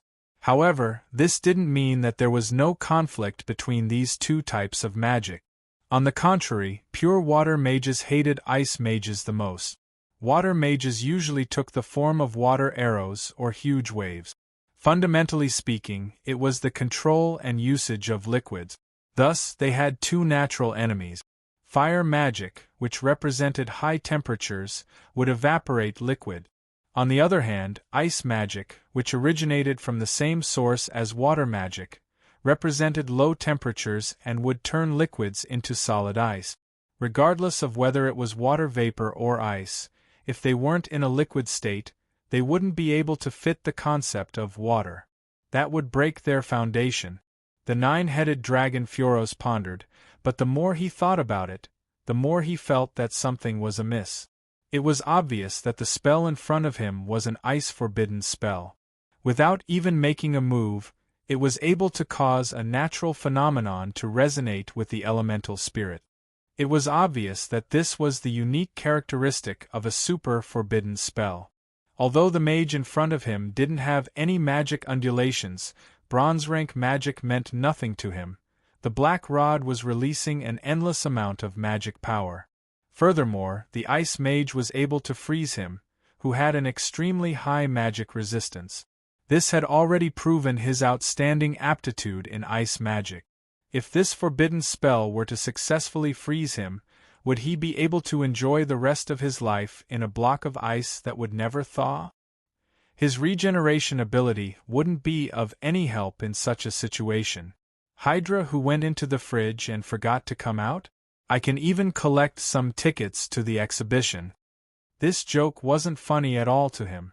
If he were to take it a step further and freeze all the surrounding water, rainwater, and his own bodily fluids into ice, then his regeneration ability would be crippled. It was possible for him to be frozen into an ice cube, shatter into ice shards, and die. Fioros didn't think much of the human's forbidden spell, Nine-Headed Dragon Emperor. However, the more he looked at it, the more uncertain he became. Pah! Under the feet of the mage, the frozen ground suddenly split open. The barrier between the void and reality was opened, revealing a huge hole that resembled a demonic abyss. Then, a gigantic black skeletal hand rose up and pierced into the sturdy ground. Just a single finger bone was the size of an adult. However, this was only the beginning. The true nightmare was returning to the human world. Ah! As the giant, pitch-black skull returned to the human world from the underworld, even though the skull with the crown on it had a ghastly smile and a strange kakaka sound, all living beings who saw it instinctively screamed in fear, as if they had seen the grim reaper reaping all lives. "We shall bring an equal end and death to all living beings," the chanting continued. On the head of the skeleton king that was laughing eerily, the mage who was standing on the crown of ice continued chanting. The crown made of ice crystals and gemstones became his throne. The cliff was now a field of snow. On top of the frost, the king of ice was laughing wantonly. Just his existence was enough to bring an end to all living beings. Beneath the cliff, endless ice started to freeze the flood before them. Even the air started to freeze. When the king of eternal night descended, all living beings would welcome their end. Even though the ice had yet to reach the nine-headed dragon, fear finally appeared in the blood-red eyes of the gigantic dragon. Under the gaze of the skeleton king, Nine-Headed Dragon Emperor Fioros had never been so close to death before. Even though his rainbow-colored dragon breath was still gathering, the instinctive fear of a living being on the brink of death caused the immortal ancient beast to tremble. This wasn't determined by strength. It was an instinctive fear caused by the food chain. The black skeleton king in front of him was the predator of all living beings. The nine-headed dragon also knew that the skeleton king in front of him, who was taller than him, wasn't real. It was just a projection of a soul world brought about by the release of a forbidden spell. Although this was the privilege of a powerful being who was once close to the level of a true god and might be rare in this era, it wasn't much to an ancient being like him. However, the key point was that the might of a god's projection was the true appearance of that person, that god. He had seen Lady Storm's god's projection before. The furious true god's projection that created a storm and destroyed a city couldn't even compare to the might of this black skeleton king. The only one that could compare was the ancient death god Ael's projection that he had seen by chance. Ael? The god of the dead, also in the form of a skeleton and wielding a black god equipment scepter. Could he really be that legendary person? I heard that he recently appeared in the underground world and even killed a demon count. Could this be the legendary, super forbidden spell that directly destroyed the kingdom of the elves, Ice Aeon? Under our will, the Ice Aeon shall once again return to the mortal world, and the world that belongs to the dead shall once again. At this stage, the forbidden spell wasn't something that could be stopped at will. Even if the spellcaster stopped chanting, the snow elves in midair would continue chanting. At this moment, under the rising and falling chorus, the strange incantation reverberated throughout the entire battlefield. Even if one didn't understand this foreign language, everyone could understand the true meaning of this strange language. That wasn't some malicious curse. On the contrary, it was just like a historian narrating a new epic that he had recorded. That was a possibility, The spellcaster was narrating the future that he believed to be inevitable, when the ice aeon descends once again, when everything is frozen once again, all living beings and gods will either die or fall into eternal slumber. The dead, who are not afraid of the frost, will become the new masters of the era. Even though it was just a simple description and statement, it carried endless destruction and despair. This was the doomsday hymn of Emperor Yongya Ice Aeon. This was an unimaginable distortion. However, from the perspective of natural history, it was indeed a possible doomsday that could happen in the future. In order to bring the true doomsday that he hoped for to all living beings, the completely insane Emperor Yongye created the most dangerous and insane forbidden spell in history. The most unimaginable thing was that he actually succeeded. From the day this forbidden spell was born, the Ice Aeon was destined to become the nightmare of all living beings. When he realized that the opponent in front of him could possibly be that person, Fioras felt despair.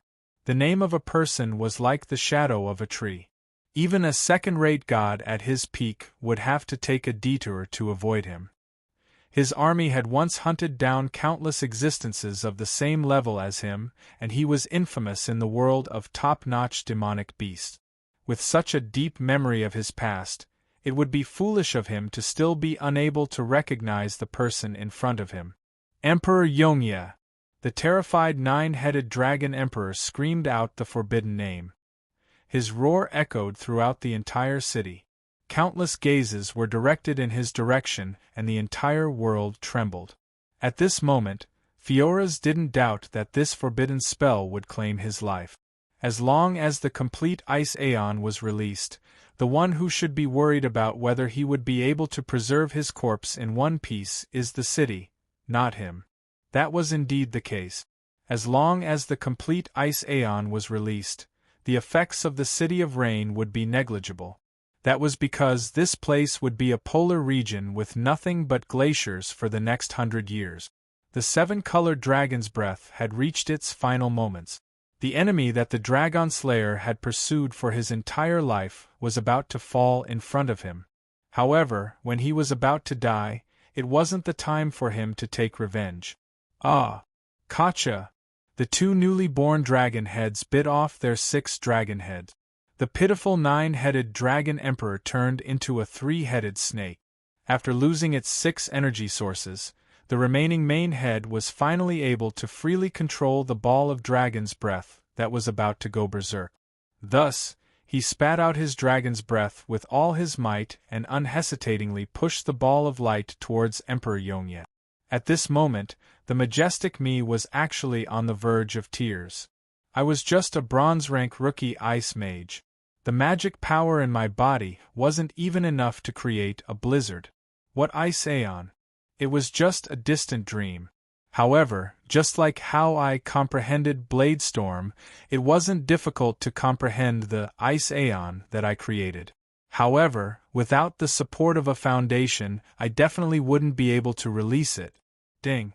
Congratulations for comprehending the semi-god tier destruction forbidden spell, Ice Aeon. System notification. What? You want more explanations? Anyway, you won't be able to use it no matter what, so why waste my saliva? If you really manage to release it, remember to buy a coffin. Why? Do you think that I should use this rare luck to buy a lottery ticket? Are you dumb? How can a dead person receive a lottery ticket? Right, you can go and bet on a ball. It just so happens that I can earn a sum of money. It is a gamble that isn't difficult at all. As long as I bet on your tails, I will definitely win. As usual, I ignored the chatterbox system that spits more than the main text.